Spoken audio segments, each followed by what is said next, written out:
Millet Marvels, changing the way world eats by Tenali Double Horse. పొద్దున 5:30కి హాస్పిటల్కి వస్తే ఆయన ఇంటికి వెళ్ళేసరికి 11:30. రోజుకి మినిమం 120 మంది పేషెంట్స్ని ఓపీలో చూస్తూ 10 to 20 యావరేజ్గా మాట్లాడుతున్నాను. సర్జరీస్ చేయడం ఆయన ప్రత్యేకత. None other than doctor Mohan Vamsi garu ఉన్నారు మనతో ఇవాళ సూపర్ డాక్టర్ సిరీస్తో. సార్ నమస్తే. ఎలా మీ ప్రాక్టీస్లో this philosophy is my driving force అని మీరు నమ్మే ఫిలాసఫీ ఏంటి సార్? ఏమీ ట్రీట్మెంట్ చేయలేనప్పుడు కూడా చాలాసార్లు పేషెంట్ కొంచెం ఓపిక్గా వాళ్ళతో సానుభూతితో మాట్లాడితే వాళ్ళు చాలా కాలం బతికేస్తారు. ఎక్కడ స్టార్ట్ అవుతుంది సార్ క్యాన్సర్? క్యాన్సర్ అనేది మన శరీరంలో ఉన్న కోట్లాది కణజాలంలో అప్రతీతంగా పెరిగిపోవడాన్ని క్యాన్సర్ అంటారు. మేల్ కి కూడా బ్రెస్ట్ క్యాన్సర్ వస్తుందా సార్? వచ్చండి, మెన్లో కూడా బ్రెస్ట్ క్యాన్సర్ వస్తుంది. అంటే పెద్దవాళ్లకు ఉన్నంత ట్రీట్మెంట్ కష్టాలు చిన్నపిల్లలకు ఉండవా సార్ క్యాన్సర్ కి సంబంధించి? రోగనిరోధక శక్తి చాలా బాగుంటుంది. పిల్లల్లో సైడ్ ఎఫెక్ట్స్ చాలా తక్కువగా ఉంటాయి. అంటే నిద్రకి క్యాన్సర్ కి కూడా సంబంధం ఉందంటారు. అయితే నిద్రపోతే క్యాన్సరే రాదు. మంచి నిద్ర అంటే ఎలా ఉంటుంది సార్? నాకు తెలియదు. మోహన్ వంశీ గారి డైట్ సీక్రెట్ ఏంటి? నాకున్న ఒకే hobby become a great chef. Oh my God, that's wonderful, that's wonderful. Even cervical cancer కూడా ఆడవాళ్ళలో ఎక్కువగా ఉంటున్నాం సార్. అవునండి, సర్వికల్ క్యాన్సర్ ఇన్సిడెన్స్ తగ్గుతుందండి ఇప్పుడు. బికాస్ ఆఫ్ ది పౌడర్ వేసుకుంటే క్యాన్సర్ రావడం ఏంటి సార్? అంటే ఇంటిమేట్ గా ఆ ఇన్నర్స్ లోపల వచ్చే అవకాశం ఎక్కువగా ఉంటుంది. ఒక పేద వ్యక్తికి క్యాన్సర్ వస్తే వెయిట్ చేయాల్సిందేనా సార్? మనం అనుకునే కోరిక అదొక్కటే. చాలా ఎక్స్పెన్సివ్ అండి, treatment is very expensive. Cancer treatment కి ఇన్సూరెన్స్ ఇస్తారు. అన్ని రకాల క్యాన్సర్ ట్రీట్మెంట్స్ కూడా ఇన్సూరెన్స్ కవర్ అవుతుంది. సైన్ చేశారా మీరు? ఇన్సూరెన్స్ పాలసీ కట్టినప్పుడు చిన్నపిల్లలు మీకు ఇన్సూరెన్స్ ఇస్తారు. ఇప్పుడు అందులో చిన్న లెటర్స్, స్మాల్ లెటర్స్లో చాలా ఉంటాయి. అవన్నీ చదవకుండా మనం చివరిలో సంతకం పెట్టేస్తాం. అందులో చాలా ఉంటాయి,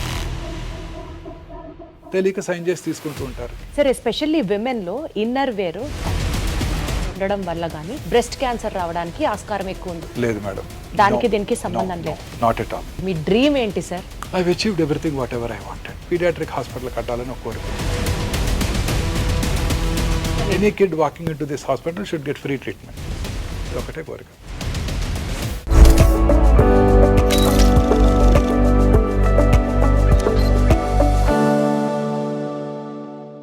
పొద్దున 5:30కి హాస్పిటల్కి వస్తే ఆయన ఇంటికి వెళ్ళేసరికి 11:30. సుమారు ఒక 4-5 గంటలు పడుకుంటే చాలా గొప్ప. రోజుకి మినిమం 120 మంది పేషెంట్స్ని ఓపీలో చూస్తూ 10 to 20 యావరేజ్గా మాట్లాడుతున్నాను. సర్జరీస్ చేయడం ఆయన ప్రత్యేకత. ఇంత ఇదిగా నేను చెప్తున్నానంటే మీకు అర్థమయ్యే ఉంటుంది ఈ పాటికే. One of the leading cancer specialist, cancer surgeons in Hyderabad, and I have to tell it in the nation wide అని చెప్పొచ్చు. And he's none other than doctor Mohan Vamsi garu ఉన్నారు మనతో ఇవాళ సూపర్ డాక్టర్ సిరీస్తో. సార్ నమస్తే. నమస్తే అండి. ఎలా ఉన్నారు సార్? సార్ యాక్చువల్లీ క్యాన్సర్కి సంబంధించి పేషెంట్స్కి ట్రీట్మెంట్ అందించడంలో గత 30 సంవత్సరాలుగా మీరు పెట్టినటువంటి ఎఫర్ట్స్ ఒక్కసారి వెనక్కి తిరిగి చూసుకుంటే సార్, ఇదే నా లైఫ్ మిషన్ అని మీకు ఆ డిఫైనింగ్ మూమెంట్ ఎప్పుడు అనిపించింది సార్? సో క్యాన్సర్ అంటే ఆ రోజుల్లో way back in 1990s nobody was interested in taking up this subject. Cancer అనగానే చాలామంది క్యాన్సర్ పేషెంట్స్ని ఆపరేట్ చేస్తే my own boss in JIPMER Pondicherry said, అరే why do want to choose cancer surgery? You operate on cancer patients, they die of metastasis. You operate on cancer patients, they come back with disease recurrence అని నన్ను భయపెట్టారు. You will get frustrated in your life. ఆయన doctor Mehta అని use a professor of surgery in Pondicherry JIPMER, where I studied. నేను MBBS MS కూడా అక్కడే చేశాను పాండిచేరిలో. ఆయన అన్నారు అన్నమాట. So cancer surgery is for older people like me, not for younger people like you. నువ్వు చాలా ఫ్రస్ట్రేషన్కి గురవుతావు వీళ్ళందరినీ చూసి, క్యాన్సర్ తిరిగి రావటం, క్యాన్సర్ పేషెంట్స్ చనిపోవటం చూసి అని ఆ రోజుల్లో అన్నారు నాతో. అయినప్పటికీ I was very keen cancer surgery చేయాలని ఆ రోజుల్లోనే అనుకున్నాను అనమాట, వే బ్యాక్ ఇన్ 1990s. ఎందుకు సార్ ఆయన మిమ్మల్ని డిమోటివేట్ చేసిన? Why only cancer? ఆ రోజుల్లో క్యాన్సర్ ప్రోగ్నోసిస్ అలానే ఉండేది. క్యాన్సర్ కింద అడ్వాన్స్ ట్రీట్మెంట్స్ ఉండేవి కావు. సో ఆ రోజుల్లో అక్కడ పాండిచేరిలో క్యాన్సర్ ఇన్సిడెన్స్ కూడా చాలా ఎక్కువ ఉండేది. క్యాన్సర్ పేషెంట్స్ ఎక్కువగా జిప్మార్ పాండిచేరికి వచ్చేవాళ్ళు అనమాట. So it was challenging, it was very challenging. Major surgeries, 6 to 8 hour surgeries, ఒక ఆర్గన్ని తీసేయటం, ఆ తర్వాత వాళ్ళని జాగ్రత్తగా రేడియేషన్, కీమోథెరపీ ఇవ్వడం చాలా ఛాలెంజింగ్గా ఉండేది. So that was very interesting to me. So అందుకే ఎంఎస్ అయిపోగానే ఇమీడియట్గా నేను అడిఆర్ క్యాన్సర్ ఇన్స్టిట్యూట్ ఎంట్రన్స్ రాసి అక్కడ సీట్ తెచ్చుకోవడం, MCH surgical oncology prestigious institute in the country, cancer institute అడియార్లో నేను నా పోస్ట్ గ్రాడ్యుయేషన్ చేయడం జరిగింది. Sir cancer treatment, cancer prognosis మీరు చెప్పినట్లు చాలా ఛాలెంజింగ్గా ఉన్నప్పటికీ ఈక్వల్గా టైరింగ్గా కూడా అనిపించిందా సార్ ఎప్పుడన్నా? Very tiring madam. చాలాసార్లు చాలా ఫ్రస్ట్రేటింగ్గా కూడా ఉంటుంది. ఎంతో కష్టపడి ఆపరేషన్ చేస్తాము, దానికి కీమోథెరపీ ఇస్తాము, రేడియోథెరపీ ఇస్తాము, ఫస్ట్ ఫాలోఅప్లోనే జబ్బు తిరిగి రావడం జరుగుతుంది. మా సీనియర్ సర్జన్ ఒక ఆయన చెప్పారు, the unpredictable biological behaviour of the cancer makes the most predictable treatment unpredictable. అంటే మనం ఎంతో కష్టపడి ఆ క్యాన్సర్ బిహేవియర్ ఎలా ఉంటుందంటే మనం అసలు ప్రెడిక్ట్ చేయలేము. ఎంతో కష్టపడి దానికి మనం వైద్యం చేసినప్పటికీ కూడా తిరిగి వస్తుంటాయి. అప్పుడు చాలా ఫ్రస్ట్రేటింగ్గా ఉంటుంది, డిప్రెసింగ్గా కూడా ఉంటుంది. ఏంటి సార్ యూజువల్గా ఒక పేషెంట్ బాధతో డాక్టర్ దగ్గరికి వస్తారు, కానీ డాక్టర్కి కూడా డిప్రెషన్ ఉంటుంది, డాక్టర్ కూడా ఫ్రస్ట్రేటెడ్గా ఫీల్ అవుతారు, డాక్టర్ కూడా స్ట్రెస్ ఫీల్ అవుతారు అని చాలా తక్కువ మంది అర్థం చేసుకుంటారు. Quite stressful to doctors and cancer surgeons. Absolutely sir, I agree. చాలాసార్లు తిరిగి వచ్చినప్పుడు వాళ్ళకన్నా మాకు ఎక్కువ బాధ ఉంటుంది. అంటే వాళ్ళకు ఉండదని కాదు, మాకు కూడా డిప్రెసింగ్గా ఉంటుంది. రిపోర్ట్ వచ్చినప్పుడు వాళ్ళు పోస్ట్ ఫాలోఅప్ వస్తారు, మార్నింగ్ వాళ్ళని ఎగ్జామిన్ చేసి స్కాన్ రాయడం జరుగుతుంది. ఆ స్కాన్ రిపోర్ట్ తీసుకొచ్చినప్పుడు మేము కూడా మనసులో అమ్మో దేవుడా వీడికి వీడికి రికరెన్స్ రాకూడదు అనుకొని ఓపెన్ చేస్తుంటాం రిపోర్ట్. మేము కూడా మాకు కూడా చాలా టెన్షన్తో ఉంటుంది. ఎట్లా sir, how do you deal with all this stress sir? Being a doctor, ఇంకొకళ్ళకి ఆన్సర్ చెప్పాలి, ఈక్వల్గా మీకు స్ట్రెస్ ఉంటుంది, మీలో కూడా హ్యూమన్ యాంగిల్ ఉంటుంది. డెఫినెట్గా apart from all these things ఒక వందల సంఖ్యలో పేషెంట్స్ని రోజు చూస్తూ ఉంటారు. ఏంటి సార్ మీకు మోటివేషన్ ఫ్యాక్టర్ ఏంటి? How do you de-stress your self? మనకి ఇది ఐ ఎంజాయ్ దిస్ ప్రొఫెషన్.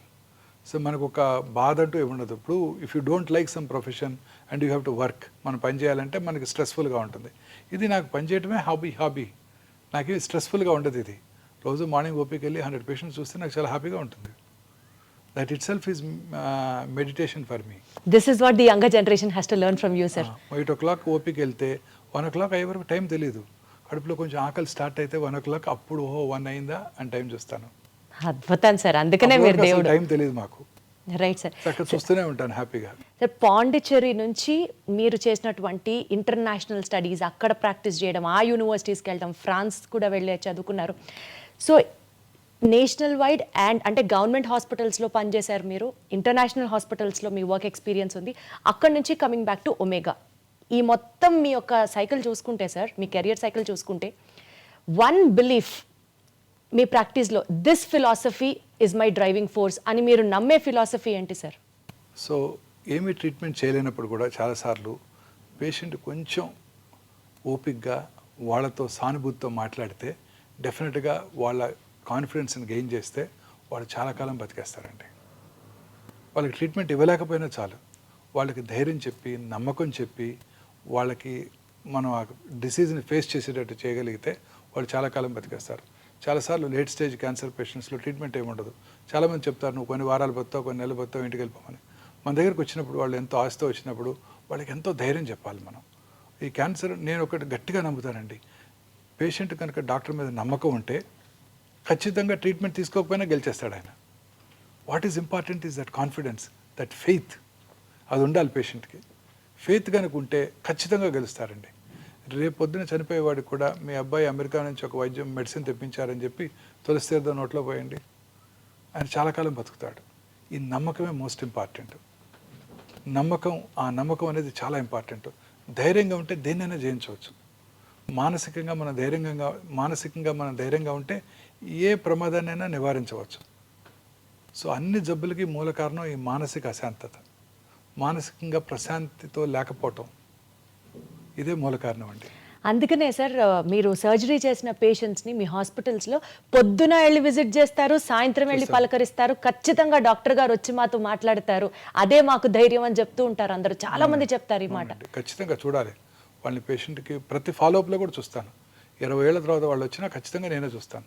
అద్భుతం సార్, అందుకనే మీరు పేషెంట్స్ పాలిట దేవుడు. అంతే, వాళ్ళందరూ నాకు బాగా గుర్తుంటారు, వాళ్ళ పేర్లు కూడా గుర్తుంటాయి, వాళ్ళు ఎవరి నుంచి వచ్చారో గుర్తుంటారు, వాళ్ళ ఫ్యామిలీ మెంబర్స్ కూడా గుర్తుంటారు. అడుగుతాను మీ హస్బెండ్ రాలేదేంటి, వాళ్ళు మీ సన్ రాలేదేంటి అని. మా బాబోయ్, అసలు hats off sir, hats off మీకు. సార్ ఇన్ని లక్షల మంది పేషెంట్ స్టోరీస్లో one patient story which is still ringing in your mind, and అసలు ఆ పేషెంట్ కోసం మీరు చాలా కష్టపడ్డారు, ఎఫర్ట్స్ పెట్టారు, అండ్ యూ మేడ్ ఇట్ అని చెప్తే ఏ ఎక్స్పీరియన్స్ మీ కెరియర్లో షేర్ చేసుకుంటారు? చాలా మంది పేషెంట్స్ ఉంటారండి అలా. Every day is a challenge. చాలా మంది పేషెంట్స్ ఉంటారు. If you have to name one single which is close to your heart ఇవాల్టికి కూడా పేషెంట్కి మనసు పెట్టి చేస్తాం. అలా ఉంటే అదర్వైజ్ చాలా మనసు పెట్టి ఆ పేషెంట్కి ట్రీట్మెంట్ చేయాలి, ఆ పేషెంట్కి ఎంతో డెఫినెట్గా ఈ patient has to win over the cancer అని మనం ఎంతో కష్టపడినా కూడా ఆ పేషెంట్ తనకున్న మానసిక అశాంతి వలన వీ లాస్ట్ హిమ్. అలాంటి గుర్తుంటాయి. ఫీల్ అయ్యారా సార్ అలాంటివి? చాలాసార్లు ఫీల్ ఒక ఇన్స్టెన్స్ చెప్పండి సార్. అంటే we can't name him, but ఒక యంగ్ మ్యాన్ కండి, ఈ had a man is a male breast cancer patient. ఎంతో ప్రేమతో ఎంతో ఓపిక్గా అతనితో కూర్చుని అతనికి మనం ఎంతో కష్టపడి నేను మా టీం అంతా కలిసి ట్రీట్మెంట్ ఇచ్చాం. చాలా వరకు గెలిచారు. కొన్నాళ్ళ తర్వాత కొంచెం రికరెంట్ స్టార్ట్ అయింది. అప్పుడు he became very tense, he became I don't know, he had lot of mental disturbance. దాంతో అతను చాలా డిస్టర్బెన్స్కి లోనై then he went off somewhere, he went to another centre in US and all that. So that was quite depressing అండి. So మీరు కూడా చాలా feel అయ్యారా సార్? డెఫినెట్గా తిరిగి వచ్చినప్పుడు ఫీల్ అయ్యాము.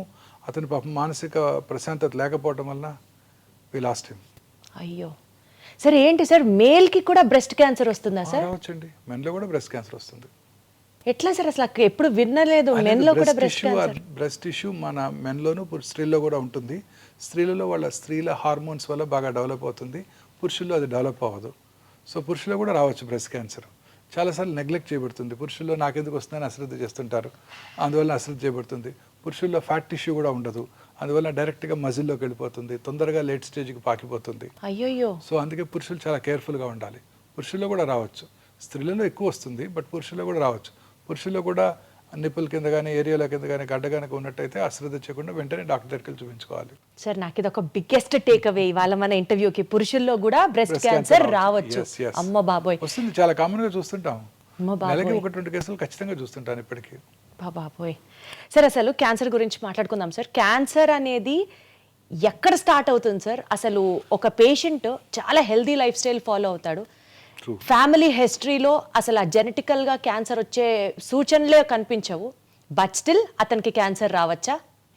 ఎక్కడ స్టార్ట్ అవుతుంది సార్ క్యాన్సర్? క్యాన్సర్ అనేది మన శరీరంలో ఉన్న కోట్లాది కణజాలంలో ఏదో ఒక కణం అప్రతీతంగా పెరిగిపోవటాన్ని క్యాన్సర్ అంటారు.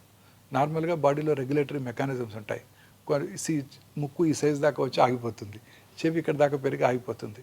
క్యాన్సర్ ఆ రెగ్యులేటరీ మెకానిజమ్స్ దాటి పెరిగిపోతూ ఉంటుంది. ఒక సెల్ 2 సెల్స్ అవుతుంది, 2 4 అవుతాయి, 4 8 అవుతాయి, 8 16 అవుతాయి, అలా ఎక్స్పోనెన్షియల్గా పెరిగిపోతూ ఉంటుంది.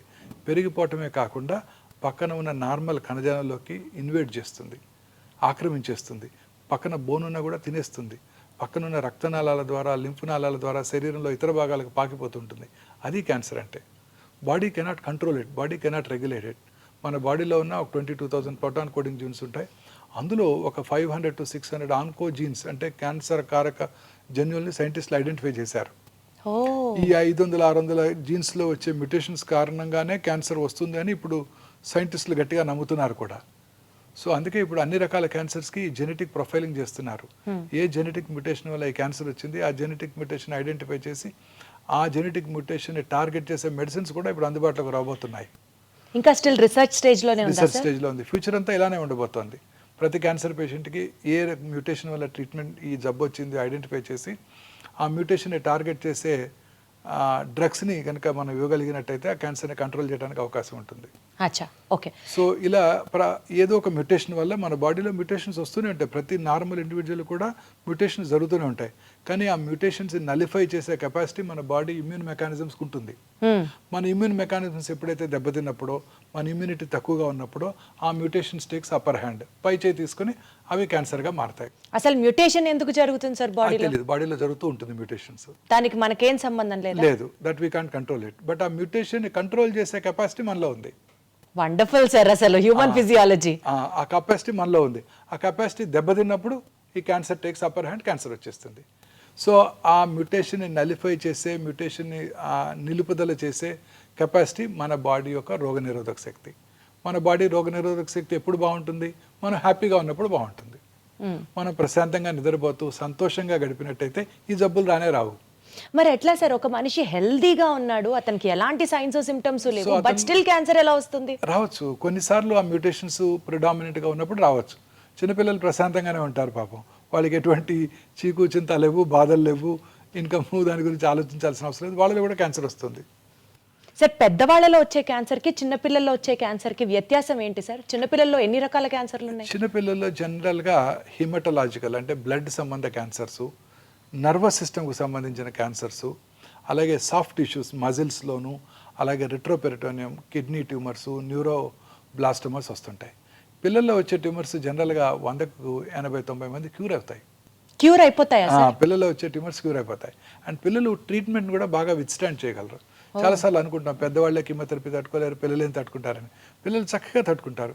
వాళ్ళు ఆడుతూ పాడుతూ కీమోథెరపీ తీసుకుని వెళ్ళిపోతుంటారు, చక్కగా చదువుకుంటూ ఉంటారు కూడా హాస్పిటల్లోనే. అంటే పెద్దవాళ్ళకు ఉన్నంత ట్రీట్మెంట్ కష్టాలు చిన్నపిల్లలకు ఉండవా సార్ క్యాన్సర్కి వాళ్ళకి సంబంధించి? రోగనిరోధక శక్తి చాలా బాగుంటుంది. వాళ్ళు చక్కగా రికవర్ అవుతారు. వాళ్ళు ట్రీట్మెంట్ యొక్క సైడ్ ఎఫెక్ట్స్ బాగా తక్కువగా ఉంటాయి వాళ్ళలో, వాటిని కూడా బాగా ఫేస్ చేయగలరు వాళ్ళు. పిల్లల్లో సైడ్ ఎఫెక్ట్స్ చాలా తక్కువగా ఉంటాయండి. Nice sir. సార్ ఇప్పుడు పెద్దవాళ్ళలో క్యాన్సర్ రావడానికి మీరు అన్నట్లుగా జెనెటిక్ మ్యుటేషన్ అన్నది అది అప్పర్ హ్యాండ్ ప్లే చేస్తుంది, అర్థమైంది సార్ నాకు. అది కాకుండా ఇప్పుడు మనము డైట్ రిలేటెడ్ అని చెప్పాలా, లేకపోతే smoking life style habit related అని చెప్పాలా, వైరస్ రిలేటెడ్ అని చెప్పాలా, లేకపోతే ఫైనల్లీ ఫ్యామిలీ హిస్టరీలో ఉంది కాబట్టి వీళ్ళకి కూడా వచ్చేస్తుంది అని చెప్పాలా? How do you have to see the? అన్నీ చెప్పొచ్చండి. మన బాడీలో 2 రకాల కారణాలు ఉన్నాయండి క్యాన్సర్ అవడానికి. ఒకటి జెనెటిక్ ప్రిడిస్పోజిషన్, అది మనం ఏం చేయలేము. BRCA1 BRCA2 మ్యూటేషన్ అంటారు, వినే ఉంటారు. మిస్ యాంజలినా జోలీ వారి తల్లి గారికి ట్రిపుల్ నెగటివ్ బ్రెస్ట్ క్యాన్సర్ ఉన్నట్టయితే వారు కూడా 2011లోనే ఆ టెస్ట్ చేయించుకున్నారు. వారికి ఆ మ్యూటేషన్ వారిలో ఉంది కాబట్టి వారు క్యాన్సర్ రాకముందే 2 బ్రెస్ట్లు 2 ఓవరీలు తీయించేసుకున్నారు. అలా రకరకాల రెట్ మ్యూటేషన్ అని మెడులరీ కార్సినోమా, థైరాయిడ్కి, ఫెమిలియల్ ఎడినోమాటస్ పాలిపోసిస్ కొని అని, కోలన్ క్యాన్సర్కి మ్యూటేషన్స్ ఉన్నాయి. ఆ మ్యూటేషన్స్ని కనుక ఉన్నట్టయితే వాళ్ళు ఖచ్చితంగా క్యాన్సర్ వస్తుంది. ఆ మ్యూటేషన్ ఐడెంటిఫై చేసి క్యాన్సర్ రాకుండా ముందుగానే సర్జరీ కూడా చేసే ఫెసిలిటీ ఉంది వాళ్ళందరికీ. ఇవి జెనెటిక్ మ్యూటేషన్స్. ఇవి కాక ఎన్విరాన్మెంటల్ ఫ్యాక్టర్స్. ఎన్విరాన్మెంటల్ ఫ్యాక్టర్స్లో ఇవి మీరు చెప్పినవన్నీ, లైఫ్ స్టైలు, అందులో ఇంక్లూడింగ్ ఫుడ్, దురలవాట్లు, తర్వాత మన చుట్టూ ఉండే ప్లాస్టిక్స్, ఎన్విరాన్మెంటల్ పొల్యూషను, ఇవన్నీ దోహదం చేస్తాయి క్యాన్సర్ రావడానికి. సో ఉదాహరణకి లైఫ్ స్టైల్ తీసుకున్నట్టయితే ముఖ్యంగా దురలవాట్లు. స్మోకర్స్లో మనందరికీ తెలుసు ఎటువంటి క్యాన్సర్స్ వస్తాయో. స్మోకింగ్ చేసిన ఫ్యూ సెకండ్స్లోనే ఆ స్మోక్లో ఉన్న, టొబాకోలో ఉన్న 400 కార్సినోజన్స్ అంటే క్యాన్సర్ కారక పదార్థాలు మన బ్లడ్లోకి వెళ్ళి బాడీలో అన్ని భాగాల్లోనూ క్యాన్సర్ కలగజేస్తాయి. ఆల్కహాల్ తీసుకునే వాళ్ళలో కూడా క్యాన్సర్ వచ్చే అవకాశాలు ఎక్కువగా ఉంటాయి. ఈ రెండే కాకుండా ఇంకా మిగతా దూరలవాట్ల వల్ల కూడా అనేక రకాల క్యాన్సర్స్ వస్తున్నాయి. మనం తీసుకునే ఆహారము, ఈ processed foods, high fatty diet, low fibre diet, fresh fruits, greens తక్కువగా తీసుకుంటూ చాలామంది ఈ మధ్యకాలంలో ఈ కంటామినేటెడ్ ఆయిల్స్తో ప్రాసెస్డ్ ఫుడ్స్, రకరకాల ప్రిజర్వేటివ్స్, తర్వాత కలరింగ్ ఏజెంట్స్ వాడుతున్నారు. వీటన్నిటి వల్ల కూడా క్యాన్సర్ వస్తుంది. అవే కాక ఇంకా pollution, environmental pollution, automobile pollution urban ఏరియాస్లో, తర్వాత thermal power plant, asbestos industry, aluminium factories, plastic ఇండస్ట్రీలో పనిచేసే వాళ్ళలోను, సిగరెట్ టొబాకో ఇండస్ట్రీలో పనిచేసే వాళ్ళలోను, వీళ్ళందరి దగ్గర కూడా క్యాన్సర్స్ వచ్చే అవకాశాలు ఉంటాయి. ఫెర్టిలైజర్ ప్లాంట్స్లోను. సార్ ఇప్పుడు మీరు చెప్పినటువంటి రీజన్స్ అన్నిటితో పాటు ఎక్కడో విన్నాను సార్, బయటికి వెళ్తే పొల్యూషన్కి మనము పొల్యూషన్లో ఉన్నప్పుడు మనకి క్యాన్సర్ రావడానికి ఆస్కారం ఎక్కువ ఉంది because of the toxic substances. అవి కాకుండా ఇంట్లో మనం వాడే కెమికల్స్ బట్టి కూడా ఇండోర్లో ఉండే వాళ్ళకి కూడా క్యాన్సర్ రావడానికి చాలా కేసెస్ ఉన్నాయి అని విన్నాను. ఎంతవరకు కరెక్ట్ సార్ ఇది? తప్పనిసరిగానండి. అనేక రకాల కెమికల్స్, మనం వాడే టూత్పేస్ట్, మనం వాడే షాంపూస్, మనం వాడే సోప్స్, మనం వాడే ఇంట్లో వాడే food substances, floor clearance, disinfectants లో కూడా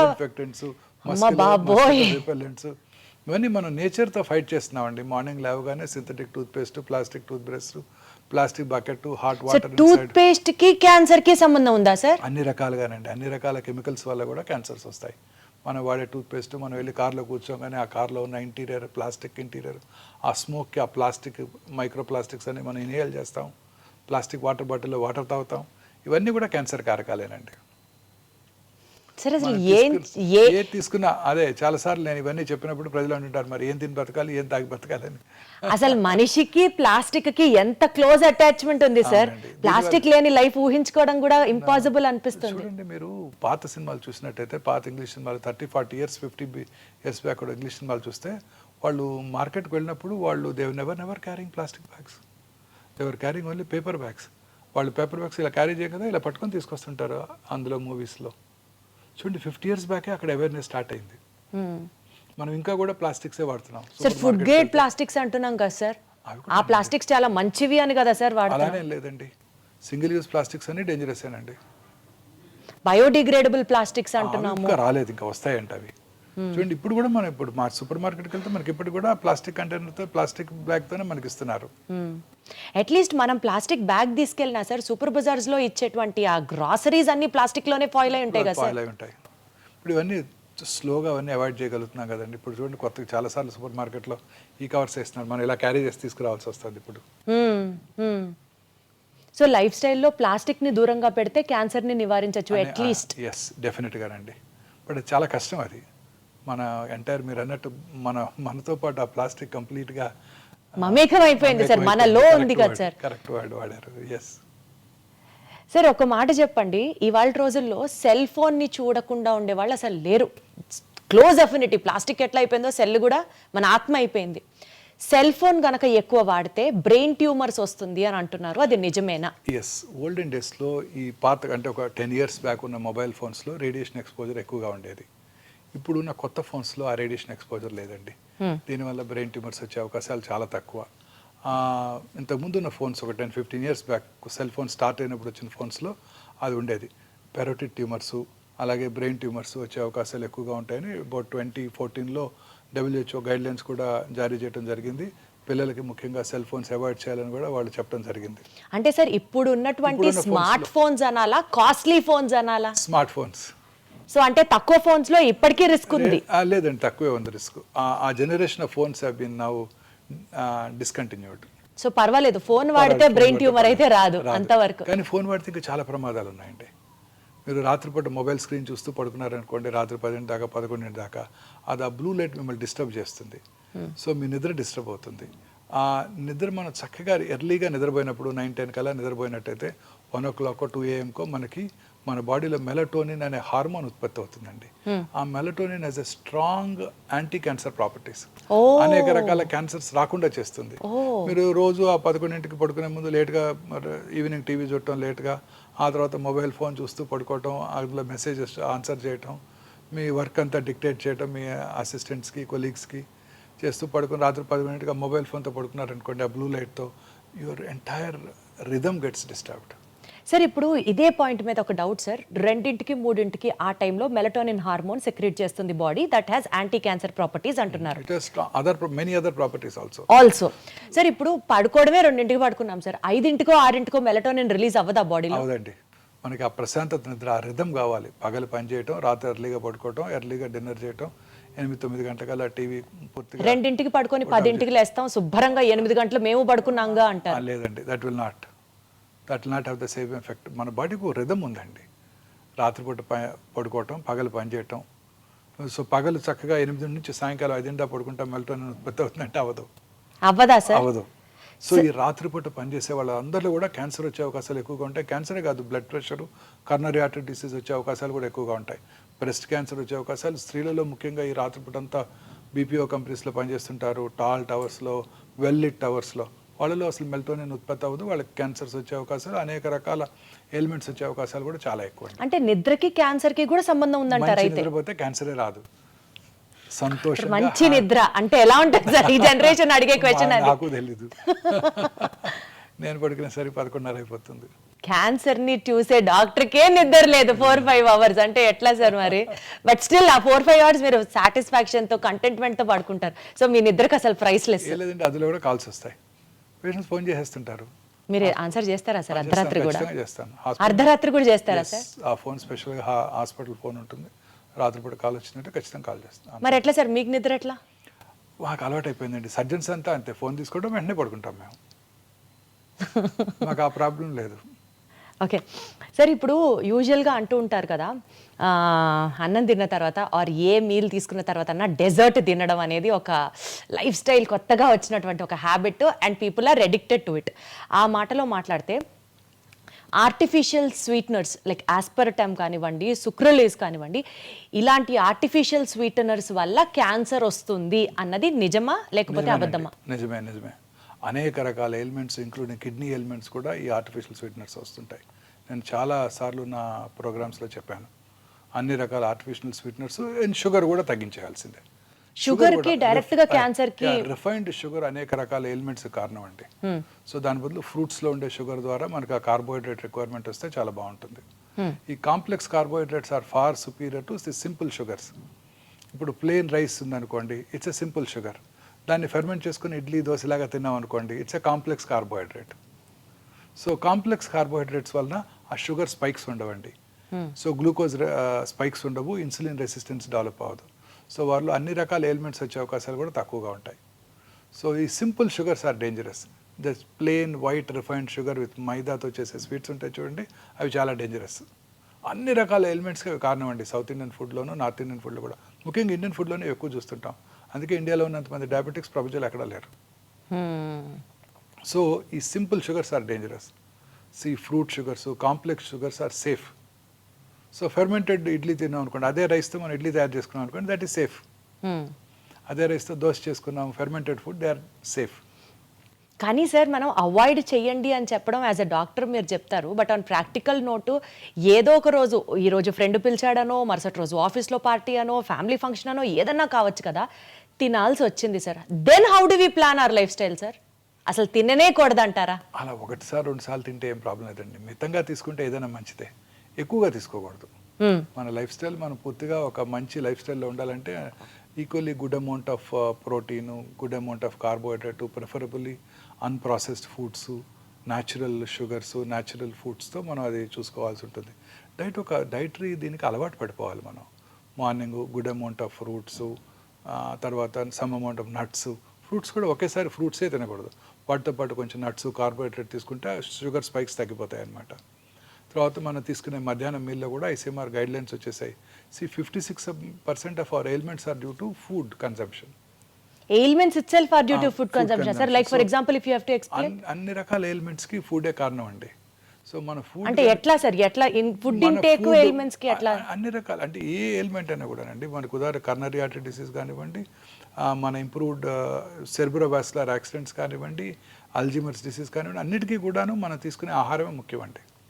మనం చక్కగా ఫ్రెష్ ఫ్రూట్స్, వెజిటబుల్స్ ఎక్కువగా తీసుకుంటూ, ప్రాసెస్ ఫుడ్స్, రెడ్ మీట్ అవి తక్కువగా తీసుకుంటూ, హెల్దీ ఫుడ్ అంటే ఫుడ్స్ అవి రెగ్యులర్గా కన్జ్యూమ్ చేస్తూ, గ్రీన్స్ అవి ఎక్కువగా తీసుకుంటూ, రెగ్యులర్గా ఎక్సర్సైజ్ చేస్తూ, దురలవాట్లకు దూరంగా ఉంటూ, లీన్ బాడీ మాస్ మెయింటైన్ చేస్తే అన్ని రకాల ఎలిమెంట్స్కి దూరంగా ఉండొచ్చు. మోహన్ వంశీ గారి డైట్ సీక్రెట్ ఏంటి, ఫిట్నెస్ సీక్రెట్ ఏంటి అంటే ఏం చెప్తారు సార్? మీరు ఏం తింటారు సార్ చెప్పండి? నేను ఐఎమ్ నాట్, అంటే ఐఎమ్ ఏ ఫుడీ అండి. నాకున్న ఒకే హాబీ ఫుడ్ తింటమే. నాకున్న ఒకే హాబీ, నాకు ఇంకే హాబీ లేదు. సార్ ఏ యాంగిల్లో మీరు ఫుడ్ అని చెప్పాలి సార్, చెప్పండి. మీరు మూవీకి వెళ్ళాలని కోరుకుండదు, టూర్ చేయాలని కోరుకుండదు, యూరోప్ వెళ్ళాలని కోరుకుండదు, ఒక ఫుట్బాల్ మ్యాచ్ చూడాలనో, క్రికెట్ మ్యాచ్ చూడాలని కోరుకుంటుంది. My mind will be rotating around food if I'm not concentrating and seeing patients or reading or something like that. TV చూస్తే ఓన్లీ ఫుడ్ ప్రోగ్రామ్సే చూస్తాను, ఇంకేం చూడను. If at all I watch sir, TV, what does your healthy diet consist of? That's what we are more interested to know. If at all I watch TV, I watch only food programs. నేను retire అయినాక I will become a great chef. Oh my God, that's wonderful, that's wonderful. తప్పనిసరిగా నేను వండుతారా sir అయితే? చేస్తానండి. ఏం చేస్తారు sir బాగా? ఏమైనా చేస్తాను, అన్నీ చేస్తాను. అమ్మో బాబోయ్. రిటైర్ అయినాక I will become a great chef అండి. Sir, you have to host a party and we would all come and taste your items, sir. Then definitely for sure. But otherwise, sir, taking on a serious note, what does your diet consist of? Morning fruits, nuts తీసుకుంటానండి, కొంత curd కూడా తీసుకుంటాను. Plain కర్డా సార్? Plain curd. Lunch టైంలో జనరల్గా ఒక పుల్కా ఆర్ కొంచెం రైస్ విత్ దాల్ ఖచ్చితంగా ఉంటుంది. I'm vegetarian for past 32 years. So దాల్ ఖచ్చితంగా ఉంటుంది. వెజిటబుల్స్, అన్ని రకాల వెజిటబుల్స్ తీసుకుంటారండి. Evening some amount 1 or 2 helpings of fruits తీసుకుంటాను. నైట్ ఎర్లీగా డిన్నర్ చేసేస్తాను 7 కల్లా. 7 దాటాక ఇంకా జనరల్గా ఏం తినకుండా ఉండడానికి ప్రయత్నిస్తాను. బట్ జనరల్గా ఐ సక్సీడ్. అర్లీగా ఇంటికి వెళ్తే తినాలనిపిస్తుంది, లేకపోతే 11కి వెళ్తే తినాలనిపించదు. ఇంకా పడుకుని నిద్రపోతాం కదా.